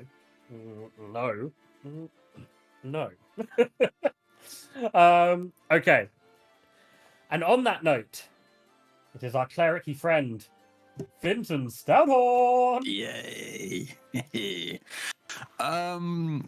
Finton is observing what's happening on the battlefield, and he sees Grendel a bit cowering, like not knowing what he's gonna do. So I'll run over next to Grendel, and I'll just whisper, "You see that dude drooling on the grass? That's not really pretty, in it." And while I do that, I'll cast a spell called the Shield of Faith. Nice. And I'll use it on Candelaria. And the effect will be that her AC will be up by +2. Okay. And I have nothing less to do, so that's the end of my turn. Cool. At this point, because I've got to roll initiative for her. Did you get all that, Grendel? Oh. Cool. I forgot to roll initiative for her, but Katie is fast enough now. She is going to go 1, 2, 3, 4, 5, 6, and try to just keep as far away from all of the action as possible. And now it is the time of the Darkling Elder, which is going to try and join the fray over here. Gets to here, and it's going to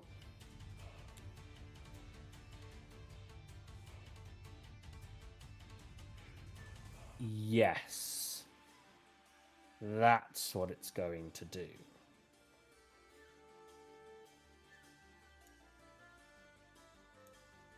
It's going to Actually, no. This turn, it's gonna see what's going on. It's just gonna watch what's going on for now. It doesn't have any ranged attacks. It's got something up its sleeve. So that means we will head over to Candelaria. You are afraid. So I have to run away as. Yeah. As Okay. far and as fast as possible. Okay, so it doesn't matter which direction, does it? As long It as does. It it's- has to be. It has to be the exact opposite direction from it as far as you can go. Okay, so hang on. So Let for me you, that would be get basically that. two more. Yes, yeah, there. I had to shuffle my screens around. I'm scared. I'm very scared. I was already scared, and this only made it worse. Terrified, I would say. Yeah, so I'm just quivering there, but I can.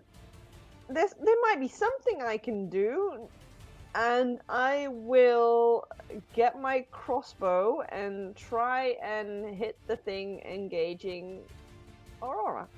Okay, go for it. So that's Can I just 9. ask something? That's a miss, unfortunately. Yes, go ahead. About frightened. Can they try shake out of it at the end of the turn? At the end of No, the- because it's going to pass when the Yethound's turn comes around. It only lasts one round. That's a miss, unfortunately. As you're shaking as well, it kind of it fires, but it just lands in the tree trunk right behind it there. Anything else for your turn? Nope. Haven't you got an extra attack? Yeah, I do. Wow. You can use it if you'd like. Yeah.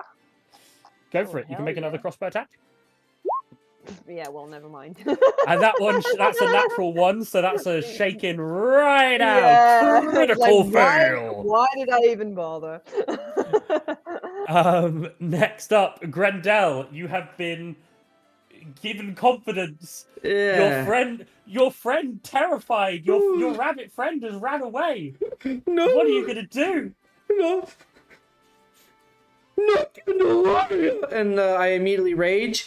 And I will take a form of the beast this time. But I think this is Okay. yeah, it's whenever I enter rage. I will this time grow a tail.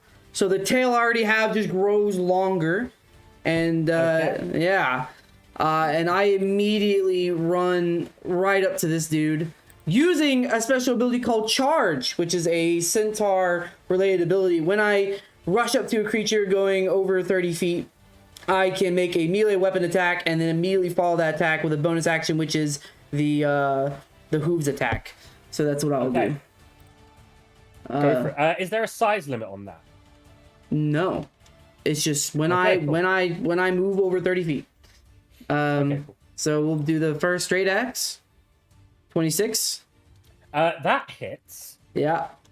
Oh, and I forgot to tick my raging. But that's another +2 damage. So that would be 15. And it's a magical weapon. And then I'll do my hooves attack, which is fine. I can do anything. Cool. Yeah, go for it. 18 or Hits. yeah, 2 rage, 8 bludgeoning. Are your hooves magical? No. Okay. The rage, the anger seems to get something through. Yeah. But the rest of it, you're kind of just bouncing off nothing there. And then I'll take my tail attack. Go for it. My magical tail. Where's that at? Is it magical? It is magical. Because of Bestial Soul. It's a Nice. 1d8 after I roll a d20. It adds my strength, Okay. which is only 13. That's a miss. Okay. Just misses. Yeah. It kind of it got hit out the way. It got hit down. Sorry. Mhm. And then wait, with your charge, does it knock it prone, or is it just? No. Sadly, No, okay, no. cool. Yeah. Okay, no worries. So your tail, it kind of jumps out the way as your tail lands flat next to it. Yeah. Also, if Clever little one, aren't you? You're going to be so tasty. okay. Just to keep things in mind, if a creature I see within 10 feet hits me with an attack roll, I can use my reaction to swipe my tail and roll a d8, applying a bonus to my AC anytime this thing attacks me. Cool. Okay. Next up, it is that very Yeth Hound, and it is going to do that exact thing that you just said. Okay. It's going to attempt to bite you. Ready? It's gonna bite you. Mm-hmm. That's a 25 to hit. Yeah, that hits. Okay. That is. Is this magical damage or is this just normal? I believe that this is just normal damage. Yeah. Okay. Oh no, it's it's piercing damage. Yeah, it's regular piercing Okay. damage. Good. This would be a half damage then due to Okay. rage.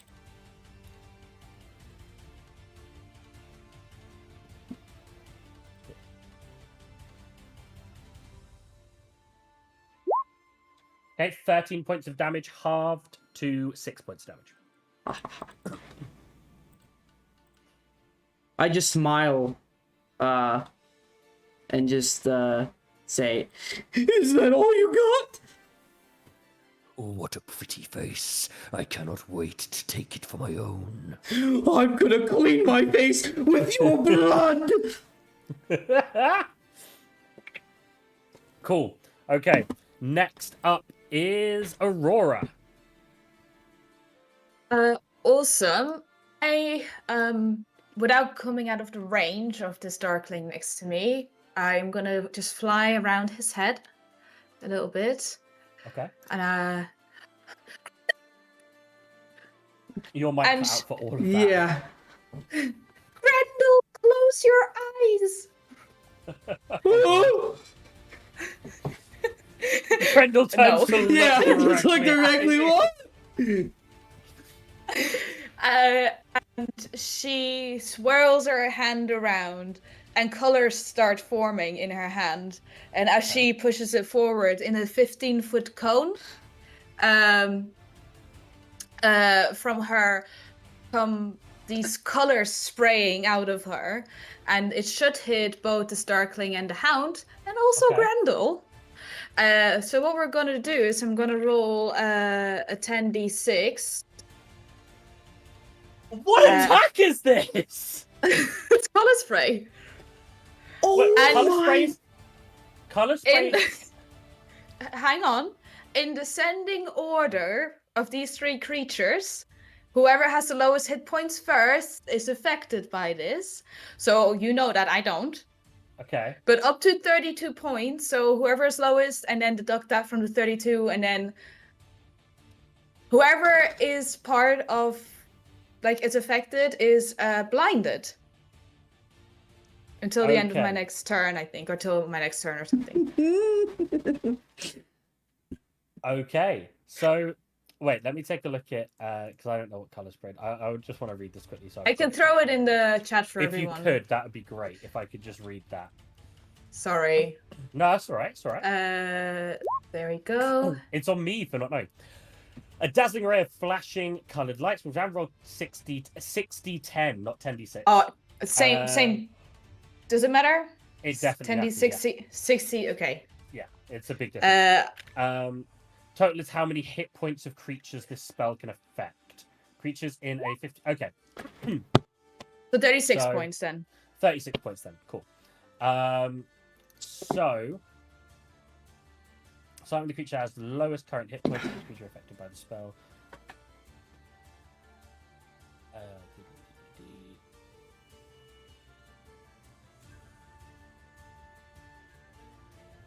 Okay. So that's 13. So the Darkling is, I believe, blinded and yeah, cool, that's fine. The Darkling is blinded. Mm-hmm. And the Yeth Hound and Grendel are unaffected. Okay.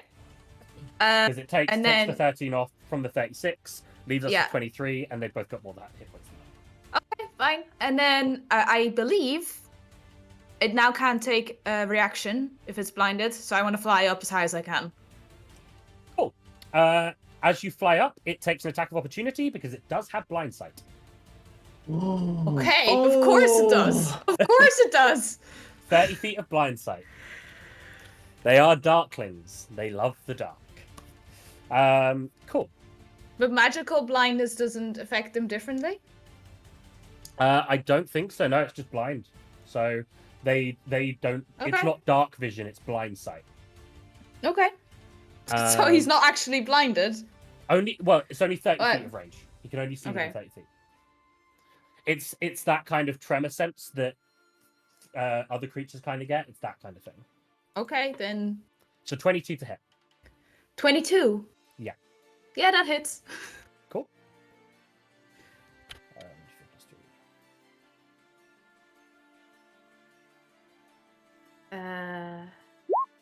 6 points of damage. That's also a 5 on my wisdom save. What was the wisdom save for? My concentration. Oh, yeah. No, that means that slow has been dropped. Yeah. Sorry, guys. I thought I was doing something. It was a clever move, but these things unfortunately do have this cool little ability tagged onto them. So that's 6 points of damage. Yeah. Slashing. But I am now as high as I can be, which is like 25 feet up in the air. Cool. Darkling just went. Clover. You're free now. You're a free Herringen. How nice! I think the Clover sort of like brushes himself off, and he's a bit like, "What the hell is going on?" And would draw his bow, targeting probably this one because they're blind. Okay, go for it. So this one, 24 to hit. Hits. Very nice. And that would be for... Oh, sorry. That would be for 6 damage. 6 points of damage. Okay. It's advantage attacks on the blinded creature if It's they got can't blind see sight. it. So the thing, I'd say... But is he in 30 feet? But 30 Yeah, feet, he he's- shot it from he's- away. Yeah, Yeah, he's but outside- I also have sharpshooter, so I get no disadvantage to distance. Yeah, no, the only thing No, I was but- going to say is the arrow does come in, like it will see the arrow. But the Yeah, but arrow's at that fast. point, does it... Like, that's up to you. You're the DM. Yeah. I don't know the rules, so as we all know, the way that the rules in this game go is if I'm not sure, I err on the side of caution with the players. I'll go with the rule that favors the players, and in this case, okay, yeah, have advantage on the roll. So see if you, I know that you hit, but see if you get a crit. So how do I do that? Just roll advantage? Just roll again. Just roll again. Okay. Because you've already rolled one. So if the next roll's a crit, then it's a crit. No, roll the. Oh, sorry. Roll the No, hit. sorry. No, you're right. Cool. No, it wouldn't have been 6 points of damage. Yeah. Cool. Cool. Anything else you want to do? You want to attack again this turn? Yeah, I'll use the bonus action to use extra attack, and I will target the one behind May Winter Sprite here. Okay, go for it. 20 to hit. Wait, the one behind, the one that's like what? Just like to the top Just left. top left, yeah. Yeah, cool. Okay. 20 Just flat hits. 20, yeah. Yep. And 12 piercing. You take its eye out. It's literally just like it's hanging off from its face. It's like this is one of the worst things that's ever happened to it. You nearly killed this thing in one shot. Okay. It's looking rough, like standing on confidence alone at this point. Missing Anything an else eye. for you this turn? Yeah, missing an eye, This standing on confidence alone. turn, I will move 5, 10, 15, 20, 25, 30. I will move here. Okay. Just to try and get to... I imagine I can stand there. It looks like bushes. Yeah, you can. But I'm moving towards Sebastian to try and help him out. Okay, And that's the end of my turn. fantastic. May, you are up. Which one was shot? I'm sorry. The one to your top left. Top left. Okay. Yeah, well, that one there. Yeah. Okay. I will attack the one to my south, so to speak. Yep, go for it. 24. Hits. 7 force damage. Cool. Attacking again? And It's I still will attack. standing. Yeah. I will attack again. Go for it. 17. Hits. 6. That's a kill shot. Cool. Okay. Hang on 2 seconds. Don't have an effect, man. Can you make me a Constitution saving throw, please?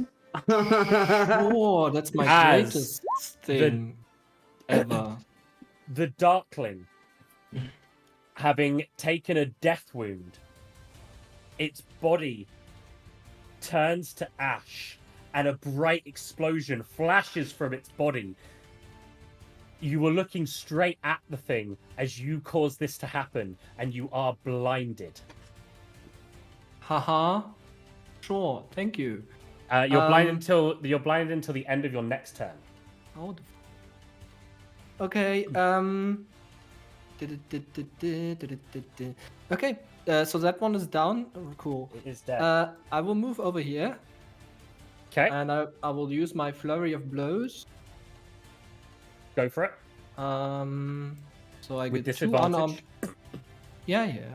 Yep. 2 unarmed strikes Okay. at disadvantage. I guess I will go against the one on my left.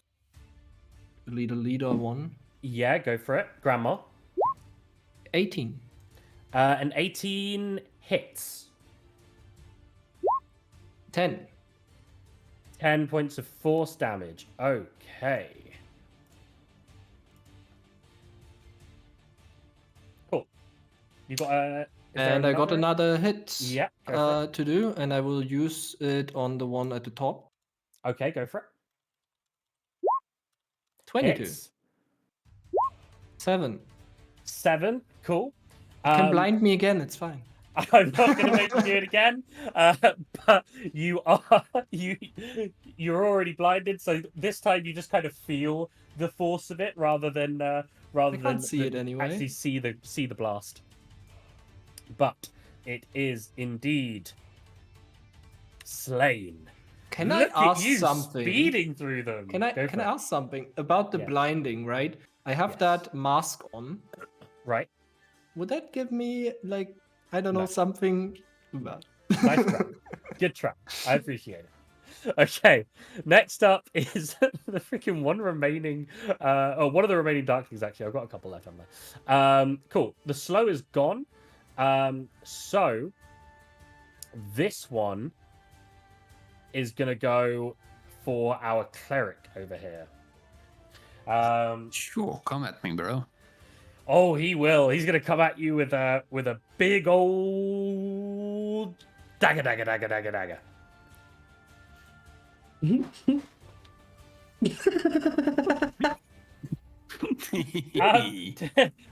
an 11 hit? An 11. An 11. Oh, yeah, no, of course not. Oh, okay. But he comes over and he tries to stab you, and your armor bends his dagger. Okay. We next have the actual scary one, the Yethhound. And the Yethhound takes a look at everything surrounding it, and it sees its master in trouble, and it decides that it's got to go for the monk. And the Yethhound will hit you with a bite. Yeah. Cool. Try me. Guys, these rolls. In the first combat, it wasn't like the levels weren't quite right. You guys completely overpowered them. In this second combat, I can't roll for shit. That's a natural one. I'm just matrixing all of them. You're matrixing all of them. I rolled in that one. That's the end of that turn. The Darkling that's near Aurora. Aurora is within 25, is within 30 feet of it. It can see her. It can chuck a dagger. It's going for a dagger from range. It's an 18 to hit. Yeah, that hits. Hits, and that is...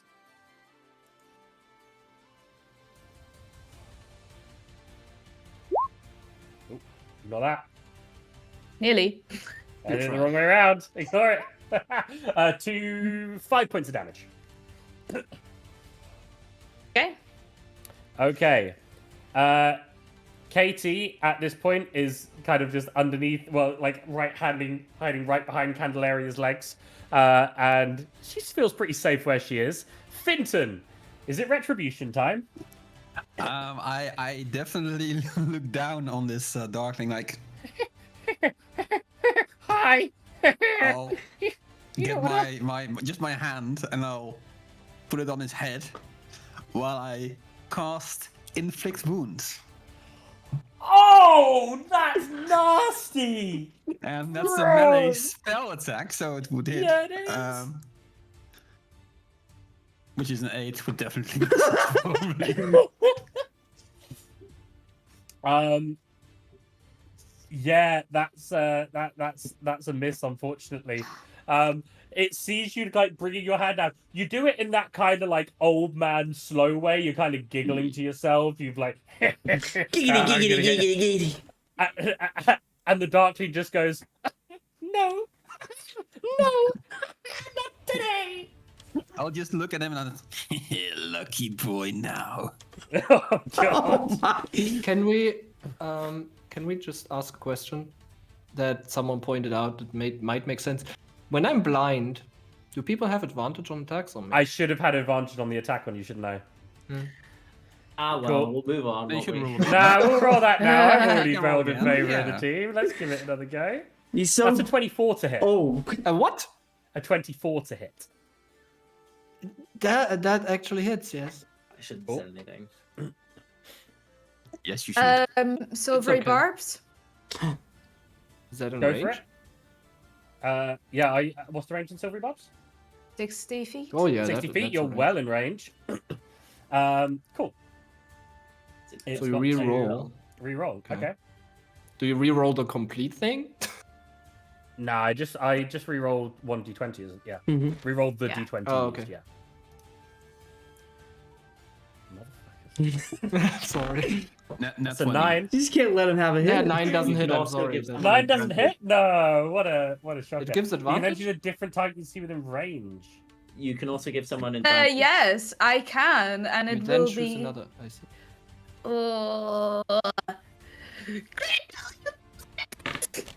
Your mic cut out Your mic completely doesn't again. take you I- that high It, voice. my mic doesn't feel the passion. As I I think you said Grendel. you got this. Oh, I Okay. didn't hear the last part, but I think I get it. I just want to quickly jump in. Even though her mic doesn't pick it up, I hear it 3 rooms away. So, it's passionate. It's passionate. More passion, more energy, more energy, more energy, more passion. Right. Okay. The Darkling Elder decides, or Grandma, sorry, decides. Enough of this absolute nonsense. And it's going to cast Darkness on everyone over here. Where is here?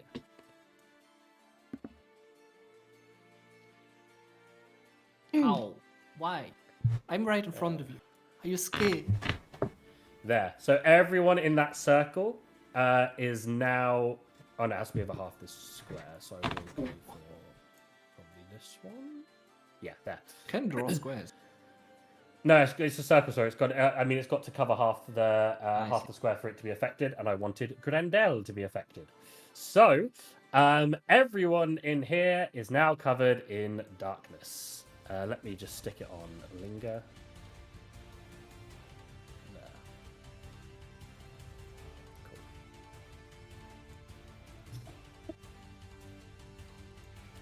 And I think that's it for the Darkling Elder's turn. Can I ask, is it a concentration or is it a permanent effect? How long does it last? Definitely. It's a concentration spell. Okay. What does it effectively mean? Like disadvantage on your attack, basically? Or- It means that it's now magically pitch black. So dark sight doesn't matter. Only blind sight's going to be able to help you. So it's the same effects as attacking blind, basically. By the way, I would be able to see.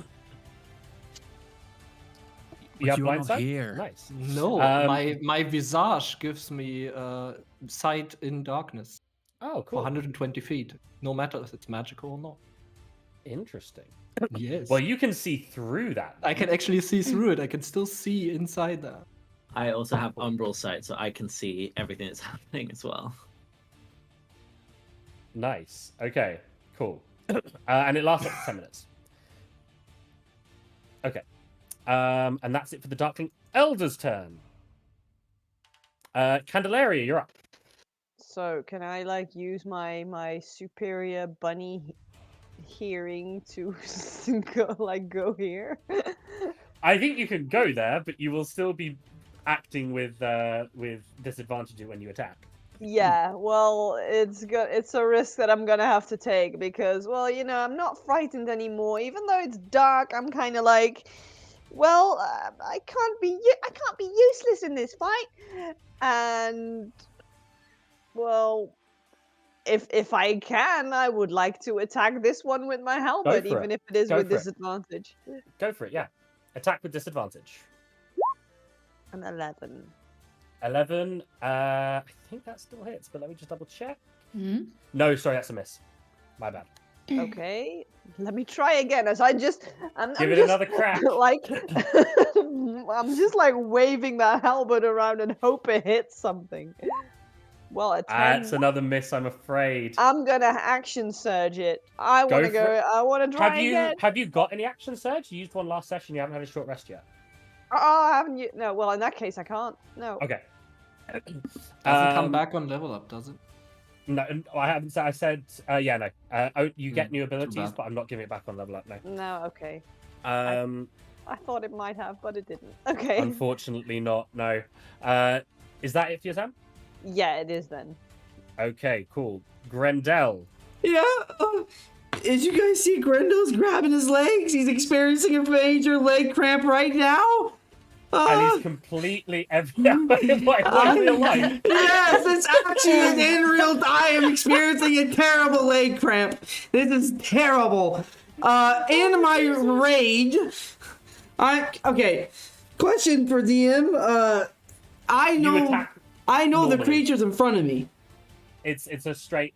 You still have disadvantage. But I know I can move. He had I advantage can move though. before, so does it So make it's a it flat a roll. flat roll? Yeah. But I know I can move because I know it's right there in front of me. Because I was. Yes. So I could easily just be like, because I know where it was. Yeah. Hello. Yeah. Hi. Sure. That's totally cool. Can I just Yeah, I ask mean, it something makes about sense. that? I just maneuver around him. What was that? He can see outside of the darkness, right? Because like even if you in darkness blind, you can see 5 feet around you, right? Or how does that work? Let's just go with it's magical darkness. Okay, that's probably different. Yeah, no, then. even with magical darkness, I think even with regular darkness, I think you'd be attacking with disadvantage. Yeah, just meant about sight in general. Well- like I think you can see like your surroundings or something, or somehow. Either way, Right? he's out. Anyway, sorry, I'm just. Yeah, so We'll check that one after the session. I maneuver around because I am done with this dude, and I will smack him with my great axe with advantage due to what Candelaria, Aurora gave me. Nice. A 22. 22 hits. Dealing. This is a magic whistle, 12 damage. 12 damage. Okay. Yeah. And then I'm going to make a. This guy's starting to look rocked. Okay, I will also my extra attack. Great axe again. This is not with advantage, so I didn't pick this normal. A 19. 19 hits. Dealing 14 damage. This guy's looking on his last legs. And I then thought with he needs my magical damage. it's a +1 great axe. It's magical. Yeah. Oh. Yeah, I used all my money for this thing. And then I will then do my tail attack for my bonus action. Go for it. This will be plus my strength modifier to this. Can't get it to land, but you know, it's okay. 8 damage. Cool. No worries. No damage.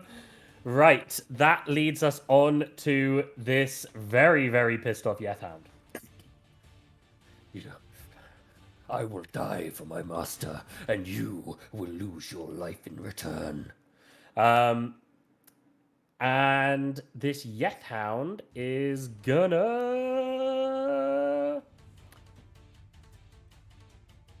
Yeah. Yeah, it's just gonna try and bite you. It's got nothing else I can use. Cool.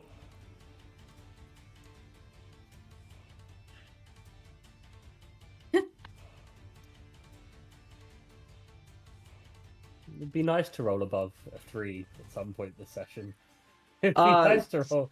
It rolls a 9. Okay, Even and its with my bonuses, it rolls a 9. reaction, just to add salt to wound, I'm gonna add a D8 to my AC because the attack. Cool. Well, So I'm at a 19. Does he hit a 19? any chance you want to like lose 10 points of AC? No. No? Okay. Okay, no, it misses. Misses. It just, yeah. Bollocks. Aurora, you're up. Cool. I am going to fly Go for over it. here. Mhm. I'm flying, so imagine I'm higher than the tree stump. Yes. And I'm. Does Grendel look at all damaged? Not really. Has he taken any damage at You all? see a small little cut on his cheek, like a small little scratch. That's enough. You're making a mockery out of my combat suit.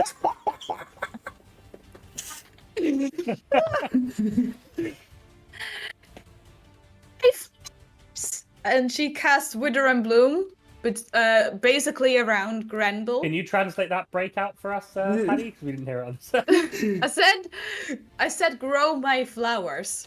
Right. Okay. Okay. And I need. Oh, actually, I'll just throw it in the thing. I need. What do I need? Constitution saving throw from both the wolf and the other little guy that's still in the darkness. Okay. That is diddly diddly dee.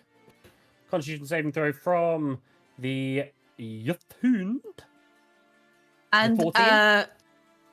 Miss, no, fails. Okay. And the Darkling. Natural 1.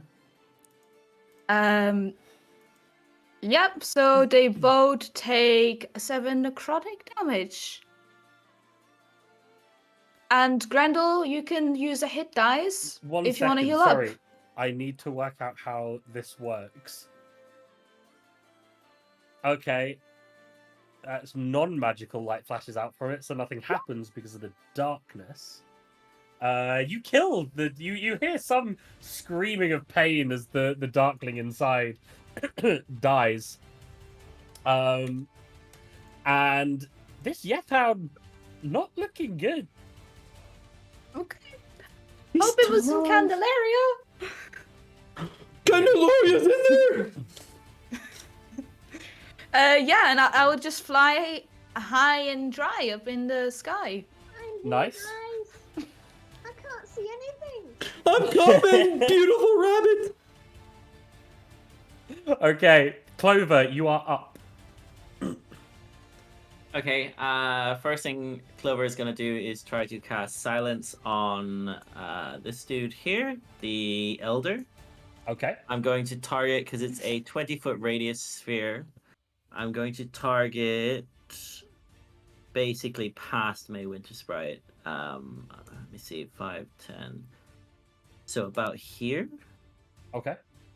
Just so May is not caught in this. And let's see, where do I do that? 1 sec. Or maybe I won't because I can't see that on my sheet. What are you looking for? Silence. By the fact that you can't see it on your sheet, what do you mean? It's a spell. It is. You cast it, it's concentration. Okay, right, yes. So it would be a silence here. So this one is silenced. Yeah. Cool. And then I will use my bonus action to do an extra attack. And hit this one in front of Finton with my longbow.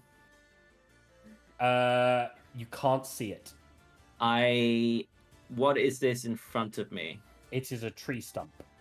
And how high would you say that tree stump is? I'm going to say that tree stump is about 15 feet. That's No, 10 feet. 10 feet. That's a big tree stump. Okay. In that case, could I step to the side and then shoot? Go for it. Okay, cool. It's disadvantage. Because of darkness. Even though... Oh, you're otherwise. We can see it. Can you see through magical darkness or just regular darkness? Um... Do you want to pop it in the chat so I can read it? If you click on it. Yeah, Oh, cool. I did. You gain dark vision. Yeah, it's just dark vision. So Okay. no. Dark Okay, vision doesn't disadvantage. That's fine. I'll shoot it at disadvantage. So longbow. It is a. Oh no, you 13. can't. Sorry, no, you've used your action this time. No, extra action. Extra attack is when you use the attack action, you gain the extra attack. Okay, you never have mind, to yeah, take never the mind. you have to take the attack In action. that to get it. case, I will just walk around. So We'll yeah, walk if you back don't to where want to I do, was. if you don't want to make that movement, you don't have to. Instead, I'll move closer to Sebastian at the bottom. So, okay. like here. Cool. And that's the end of my turn then. Cool. Okay, May, you are up. I will hit the bad lady that cast the darkness on my friends. You want to hurt Grandma? Oh no, I'm not on disadvantage anymore. Sorry, You're not. I'm not blind anymore, right? So it's a 19, I guess. Mm-mm. Oh no, it's still 15. It's a 15. straight roll. Never Yeah, mind. 15. 15. 15 just hits. Cool. Oh, that's me. 9. 9 points of damage. Okay. 9. It's looking Okay. pretty rough. Hit it again. Give me 2 seconds.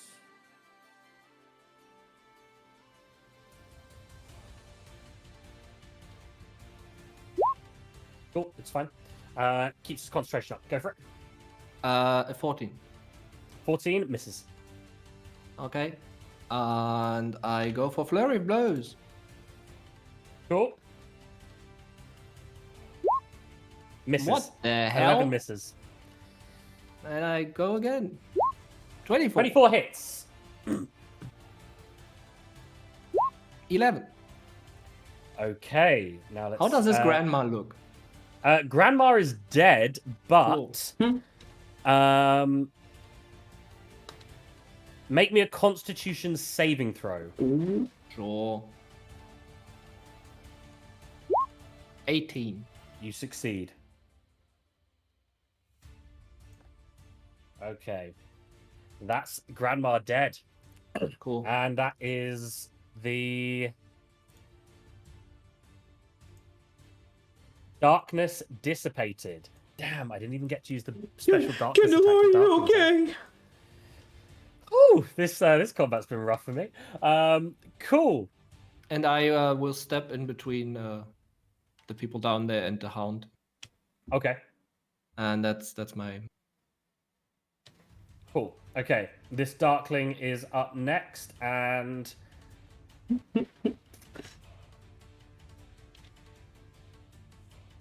yeah, it's gonna risk it for a chocolate biscuit. It knows that it's screwed. it's gonna run and try and escape from you all. Finton, would you like to take an attack of opportunity on it? Oh yes. Let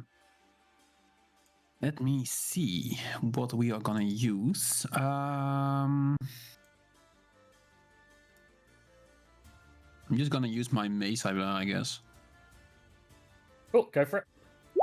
22. Hits. 2 bludgeoning. Cool.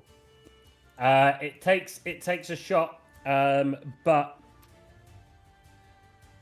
it does disappear off into the brush. Someone wants to try and chase it, they can, but the likelihood of finding it is somewhat slim. Okay. Where are you going? Are we done dancing or? This Hound is going to take an attack on the horrendous bitch that killed its master.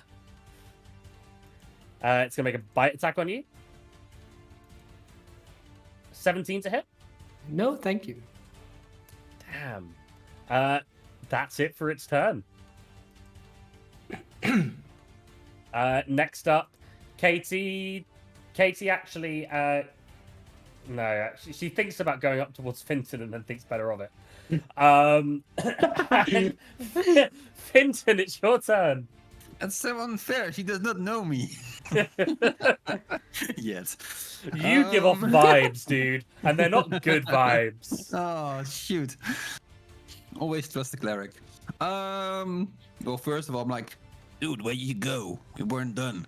But then now I'll focus my attention to someone else. I'll take some steps forward to the jackal thingy near me.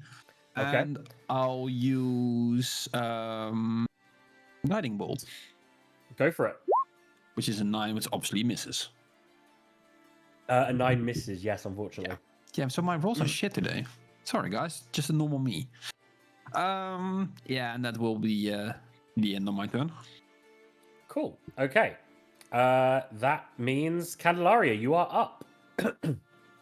I am. Well, I suppose I can see again, so I'm like, You can. You can. Vision what's hath happening? returned to ye. And then I see my new best friend Grendel, who is attacking the Hound, and I'm gonna step over here because I don't want to hurt him, and I'm gonna cast Sword Burst because that's magic. Go for it. DC 12. DC 12 dexterity saving throw. Okay. I rolled a 14. Well. Does it take half damage or is it? I don't know. I'll actually. touch spell description. Must succeed. Oh. No. No. So if you fail, it does yeah, nothing. nothing. Okay. Anything else for Candelaria's turn? No, I can't do anything else. Okay. I regret giving you all magic weapons anyway. Grendel. I'm gonna reckless attack this thing. This is gonna be an advantage. Yeah, go for it. 10. It misses. All right, but I took the attack action, so I can go again. Go for it. 17. Hits. That's gonna be 15.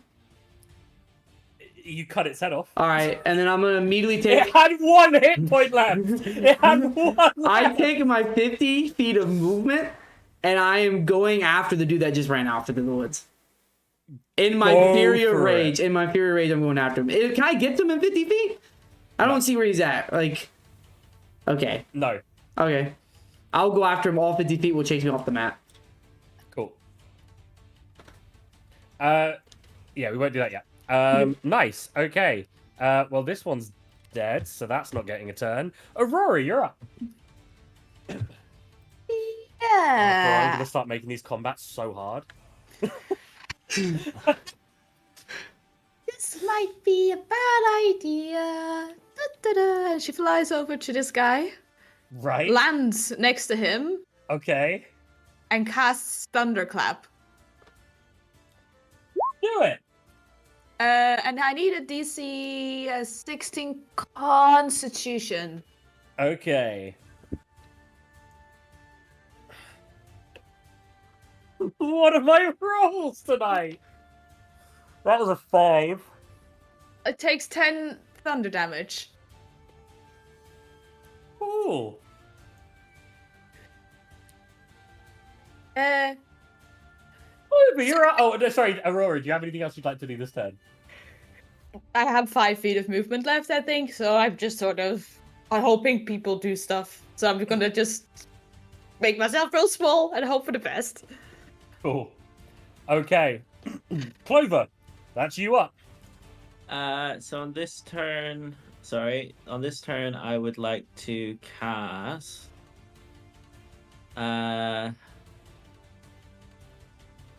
Hunter's Mark on this beast. Yeah. Which is, bear with me 1 second. Oops, I rolled it twice. It was a 6 damage. 6 points of damage. Okay. Yeah. And then I would like to try and... What's the... Is there any, like, roll to hit with Hunter's Mark, or...? Oh, no, so you do an extra d6 of damage whenever you hit it with a weapon attack. Yeah. Okay. So don't worry about that damage there. So I would like to try and hit it with a longbow. Yeah, go for it. 28. Hits. Obviously, I guess my arrow goes straight through it again. Yep. But now you roll your Hunter's Mark. But then the Hunter's Mark, which is this one. 1 point of damage. Okay. 1 point damage, cool. Brings my total to a 10 so far. Nice.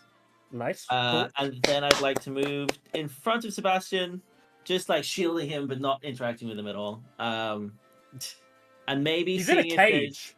seeing if there's a shiny lock whilst we're in the combat. And then that will be the end of my turn. It seems quite a dull cage. It's the least interesting metal you have ever seen in your life, actually. Okay.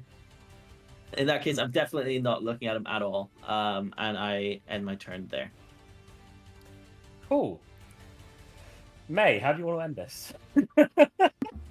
Well, I will pummel at it some more. Go for it. Go for 27. it. Hits. Damn it. 10.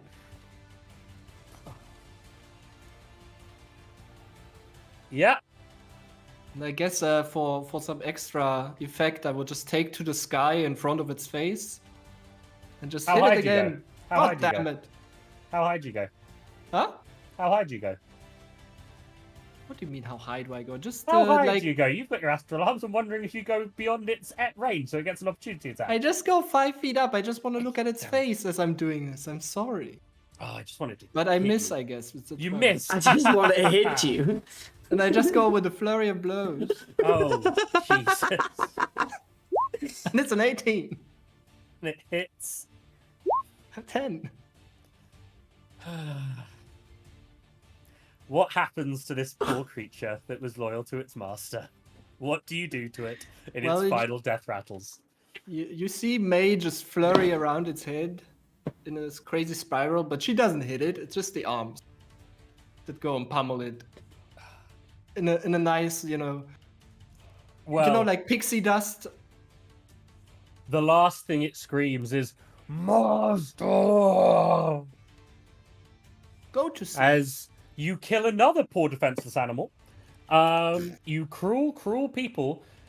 These animals that were just in the doing as their masters told them. Grendel, we're going to drop out of combat now, but Grendel, could you please roll me a perception check at disadvantage? Disadvantage. Okay. Yes. I'm going to say that whilst you're raging, this is very, very difficult to actually find.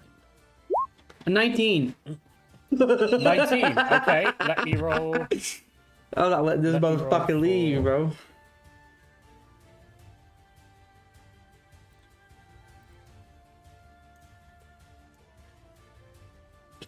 Rolled a nat 20. No! So that's a 27. You motherfucker. You can't find it. It seems to have disappeared. Okay. In my rage, all they hear from is just an axe getting smacked against wood and smacks against the ground, just constantly in a rage. Well, now that we're out of combat, let's go to some more peaceful music. Everything's all right, Grendel. So, everything settles down. Quiet is amongst you all again. And that quiet is broken by two things. The crying of a child and the crying of a grown-ass man. Would you please? In fact, I'm not even going to ask, please. I deserve to be out of here. Get me fucking out of here, you absolute disgusting cretins. Sebastian, I didn't know how to save you. Do Ugh. we see a key or somewhere? Actually, does anyone try the door? Well, I'm just gonna use a cantrip. Go for it. Thaumaturgy? Thaumaturgy, yeah, go for it. Yeah. You instantly cause an unlocked door or window to fly open or slam shut. It's unlocked and it flies fuck open. There, it's open. You It's get out. okay because it only unlocked when the Darkling Elder died. It swings open. Ugh, don't touch me. I have been touched enough today. I was not gonna touch you at all. You're a guy. I'm sorry to say, but no offense. I was mostly talking about the rabbit. It's so good to see you again, Sebastian. How you doing? And I'd like to think I like reach towards him, and he probably dodges, and I just miss. He fully uncanny dodges to completely avoid getting touched by you. Cool. Aurora, you run over. I saw my grandma again. Honey, no. I'm sorry you had to go through this. It must be so tough. But I'm so happy you're safe, and your mother is going to be so happy to see that you're okay. I hope so. I'm sorry, she's gonna be so angry. No. She's gonna be so happy to see that you're safe and well. Are you okay? Let me see. And she'll just sort of She pat runs around over and and she hugs you and she's not letting go. she's taller she- than me, I imagine. No, she's just a kid. I'm 3'4". Yeah, she's roughly the same height as you. Okay, yeah, okay. Yeah, she gives you a hug. She's not letting go of Yeah. Auntie Aurora. Aw, you're okay. It'll be fine. We're gonna take you home. So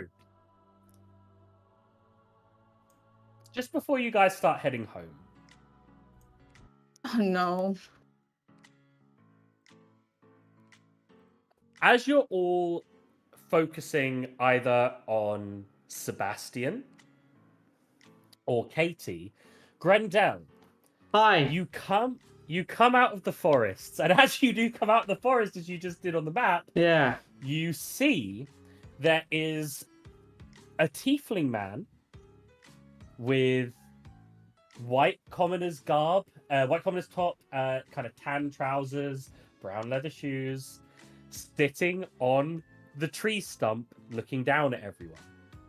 Oh, hi, dude. How you doing? I didn't see you over there. Hope you're not here to hurt us. I didn't mean anything wrong. Hey, I'm not here to hurt anyone. Do I look like I'm gonna hurt people? Come on. You look kind of creepy. Aurora! Buddy! Pal! Ally! How you doing? Solimar. Guys, this is the guy I was talking to you guys about yesterday. This is... You told them about little old me? Unfortunately, yes.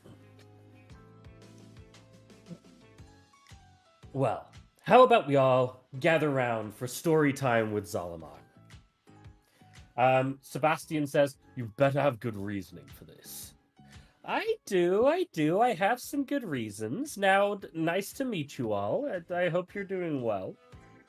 Look, okay, I'm gonna be a little more real with you about the the reasons you're doing what you're doing. So Gog Magog might not actually be my friend. In fact, maybe we have a little bet going. And you're going to help me win that bet by meeting him. And by meeting him, I mean, you know, having a... Maybe you'll fight him. I don't know. I just need you to go to his house. I want to insight that. Go for it. Oh, can I insight that as well? I have advantage. Go for it. Everyone can insight it if they want. Natural 20. Natural 20. 26.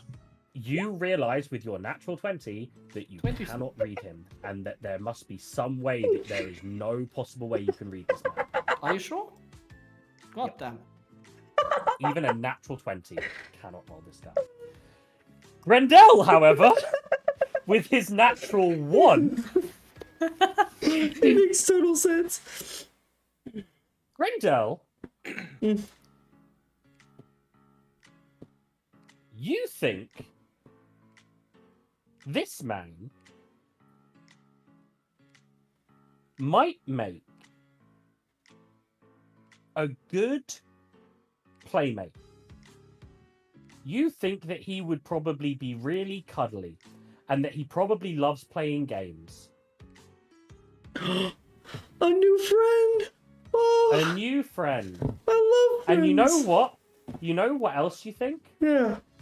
Through all his fancy words, through everything that's coming out his mouth, Yeah. you know for a fact this is a man who likes cleaning. Oh. I use my ring of cleaning and I clean up all the blood around to try to impress him. Okay. Anyway, as I said, I have a bet with Gog Magog. So the meaning might have a little bit more to it. Okay? But you're still gonna fulfill the contract. Or else, you know, your ass is mine. Look, I don't okay. understand. How about this? If you help Aurora, all of you, and you help me get this shit done, you can loot his house or whatever. He won't have much use for it after I'm done with him. Who is this Gog Magog? Is he got shiny trinkets? Is he a thief? Steal from an innocent man. He is a thief. He's 100% a thief. He's definitely a thief. Stolen from my village. Things have been going missing. I mean, these guys were in his employ, and these guys definitely stole your shit, because it's over there. And he points to, like, the pile of the armor, the potions, Embarrassing. and because, yeah, no one asked Didn't no see one it. asked to look. Well, we were about to, and then some tiefling showed up. I had a child to worry about. Yeah, that's fine, just no one asked to look. And he points over, and you can see on the lily pad all of the stuff. And he says, your shit's over there, you can take that. And Gog Magog steals shit. Okay, so you want to know who Gog Magog is? He's a giant. Totally. Sorry, did you say a giant? Did I say that? Who knows? If I did, it would be correct. A giant? Yeah, you just need to, I don't know, tussle with him a little Ask bit. how, in your right mind, you know your friend is a giant. Your friend is a giant. And you meet me, the person who unwillingly, unconsciously signed your contract and thought, she And looks that's where like we the have it. person. I didn't meet you and go, I think this is what you should do. You signed the contract. You should have known what you were getting yourself into. Just 'cause You it's still been think there you for can so win many the years. bet? What? You thought you could win the bet regardless? I'm still gonna win the bet. This is gonna go exactly to plan. I'm so sorry, guys. Mm-hmm. I would like to think that Grindel's kind of mad that he didn't say anything about my cleaning. So I look at Fenton and I go, he said our ass is his. Maybe you should take his ass first. I'll be. I'll. That's a guy, right? Don't you like I'll be 100. asses? I'll be Yeah, but 100% not that honest. ass now. Sorry, Grendel. I'm gonna be 100% honest. If you try to kick my ass, you're gonna regret it. Look, I don't enjoy doing my own dirty work. It just has no fun for me. And when you've lived as long as I have, everything's got to be about fun. You understand? It seemed kind of fun. And look, you're gonna get some cool shit out of it. I told you this already. You're gonna get Narcia. You're gonna get all the other loot in a giant's house. And anyway, the guy tried to kidnap you already. Isn't that enough for you to not like him? Fun question. How long has this bet been going on?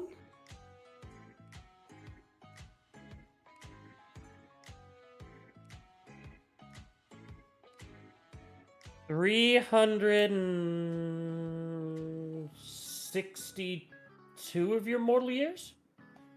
And now you're in a rush?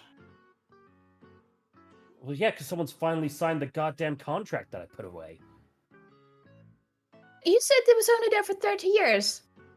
Yeah, because I had other contracts that people just failed. Grendel has a question. I'm confident in you people. Grendel, why am I... Go ahead. Oh, thank you for calling on me.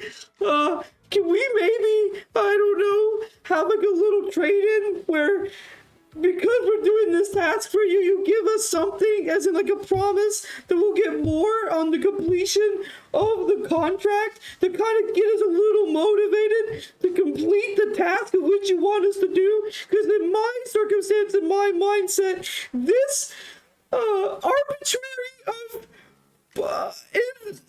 immoral justice would say, You've ran out of brain juice, haven't you? So Kid? many big words already. You've ran out of brain juice. I'm proud of you. I'm proud of you.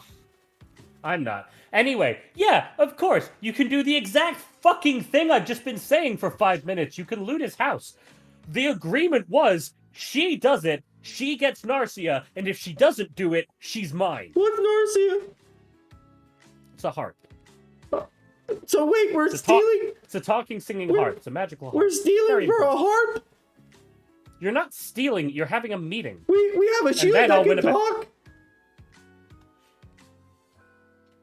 He looks over towards you, Finton, to see your shield. What? You want to have it? You can have it if you like. No, I know exactly what that thing is. Yeah, Good luck with that.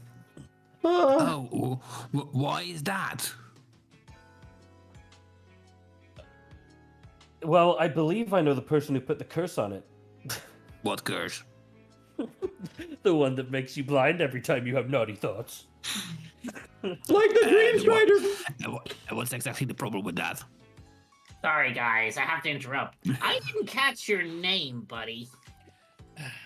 My name is Zolmar. Zalamar. And you know a giant, and you're living a long time. Why have you not heard of you? In fact, why haven't you heard of me? And the only person in the group who really would have been Sebastian. You said whale in ours?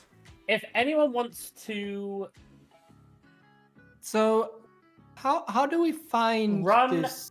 Okay, everyone roll history for me. Whilst I'm doing this, can I also do a perception check to see if he's got anything shiny on him? Yeah, go for it. 17. Yeah. He's got My- nothing shiny on him. Okay, my perception was 18, and I rolled, a history check. Okay. 11. May Wintersprite, you know exactly who Zolomar is. Do I? Yes. Zolomar is one of the princes of Rhinanori, a prince of the Unseelie Court, the third son of King Oberon himself. Cool. No one else got that. I'm still stuck on the part where I have anything to do with this and what I get out of it. I've told you get a bunch of shiny things. Oh, So- shiny things. Okay. It's a giant who's been stealing shit for years! Why are you all so dense? How big is the Zolmar? giant?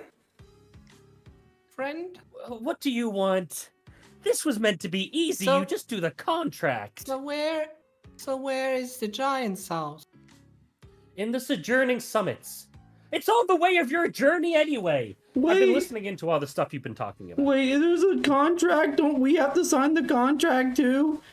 No, just Aurora, because it's Aurora's soul that's at risk, or life that's at risk. Wait, well, why is a piece of paper meaning her life's at risk? Because we're in the Feywild. Okay, you would actually know this. Like, you live in the Feywild. It's Yeah. not just a piece of paper. It's an agreement. It's a promise. Oh. So, an agreement means, like, their currency, basically, yeah. Oh. That's We insane. have to save her soul. So let's just do it and make sure that we succeed and You guys you. don't have. I would like. clothes we can get all No, this no, shiny Aurora, food. shut up.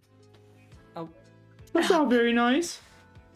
I would like to whisper into Zalma, like whisper him a message. Zolomar's ear, yeah, go for it. So, what does your daddy think of this? Oh, you're a clever one. You worked out who I am. Finally, somebody did. Yes! I am Zolamar, third son of Oberon. You say this And out I- loud now?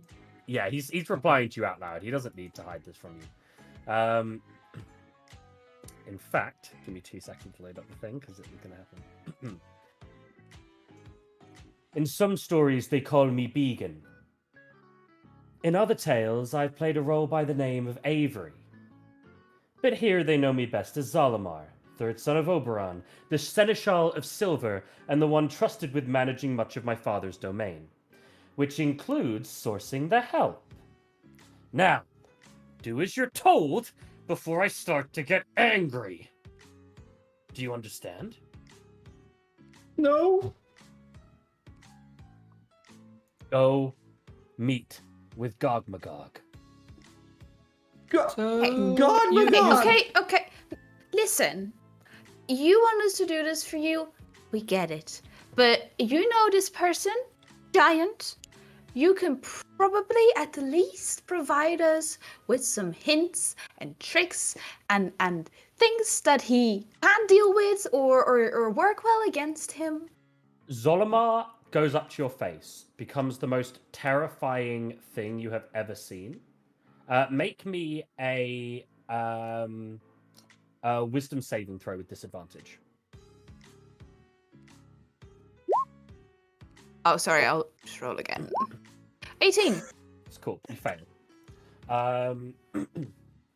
DC 20. That's not how this works, lady. You do what I tell you to do, and you stop asking questions. This could have been a sweet little deal between the two of us, but you are starting to test my patience. You have 4 days. And Zolamar backs off through his portal and disappears. Does not like me. I still don't understand his name. We have to save your soul. So. Did he say his first name was Avery? No. Interesting. No worries. Aurora, I'll be there to help you. Oh, you just sound very fucking creepy. And that's coming from me. You have to stop, please. Why? I would just. I wouldn't let you 5 feet beside any of the women in our party. If you stop talking and just go with Aurora, Bunny Butts over here, she's gonna come as well. We're just gonna have some fun talking to What did she just call me? Bunny Butts. I bonk him with You get Can you get blinded. blind? You go blind, and you take. Roll me a bonk, please. A bonk. That's 1d4. 1d4. He's not even close. He's at the other side of the map. You guys will have got together when Zolamar 4. was talking to you. Take 4 points. It's of a damage. strong bonk. Okay, and with that, I guess- the party. I'm guessing you guys all decide that you will be helping Aurora, Yeah. and with that, the party will take terrified and really upset Katie back And the to stuff. her home village. And the We'll stuff. take the stuff. We'll pick up the stuff. What? Oh, and the stuff. And Yeah. the stuff. You take the stuff. Good shout. You take the stuff, which I'll sort out with you guys outside the session.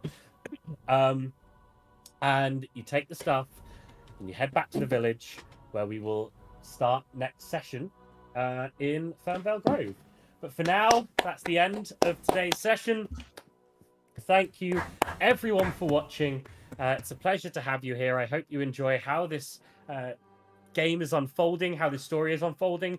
Hopefully next time we don't have as many technical difficulties. We will be without a Lan and a Tim next session. So unfortunately we won't have their fantastic addition to the party. So the group's just going to have to deal with whatever I throw at them without them. But we will have the return of a certain soupy oniony man. So that should be plenty of fun. We Until didn't deal then. any damage anyway, so you'll be fine with that. Oh, dude, I'm gonna make the combat so much harder next week. You have I'm to gonna up make your combat jokes, by the so- way. I have to like. You have to practice them. I can send you a list if you like. Oh man. Okay, right. Let's go around the group. They can tell you where you may or may not be able to find them in a few weeks' time, in a few months' time. Agent Zeb, if you would be so kind as to let everyone know where they can find you. Yeah, I'm Agent Zeb. You can find me probably back on my Twitch channel, playing some RP games, strategy games, or any weird indie title that you might think of. That's probably what I'm gonna do. And otherwise, just here on the channel, playing with these guys. Thank you very much, Zeb. And Lan, when you're not jetting off around the world on holidays, where will everyone be able to find you? You know, our holiday is like a 2-hour car drive, but Oh, that's yeah. but that's okay. We got kids now. Now you can find me over here on the Natural Havoc YouTube, but also in the Discord. So if you want to talk shit about the campaign, talk shit about how Candelaria doesn't hit, want to talk shit about anything else, come join. Thank you very much, Lan. I greatly appreciate that. And next up, we have Padder from Maxington.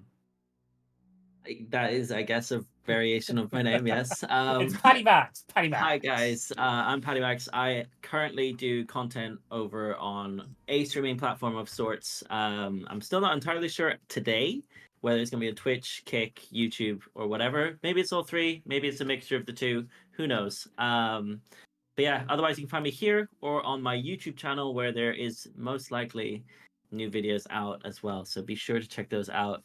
And you can find me there. Otherwise, I'm here as Clover every week until I no longer hit anything in the darkness and rage quit. So yeah. Yeah. And you know with Paddy Max that you know for sure that you'll get a kick out of him. Ba-dum-bum. Next up is Smitty Jane. Hello, you can find me here on the YouTube channel some point in December, I guess.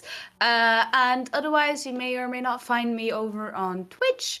But I don't know, because I can't look into the future. So you can check that out, and who knows? We'll see.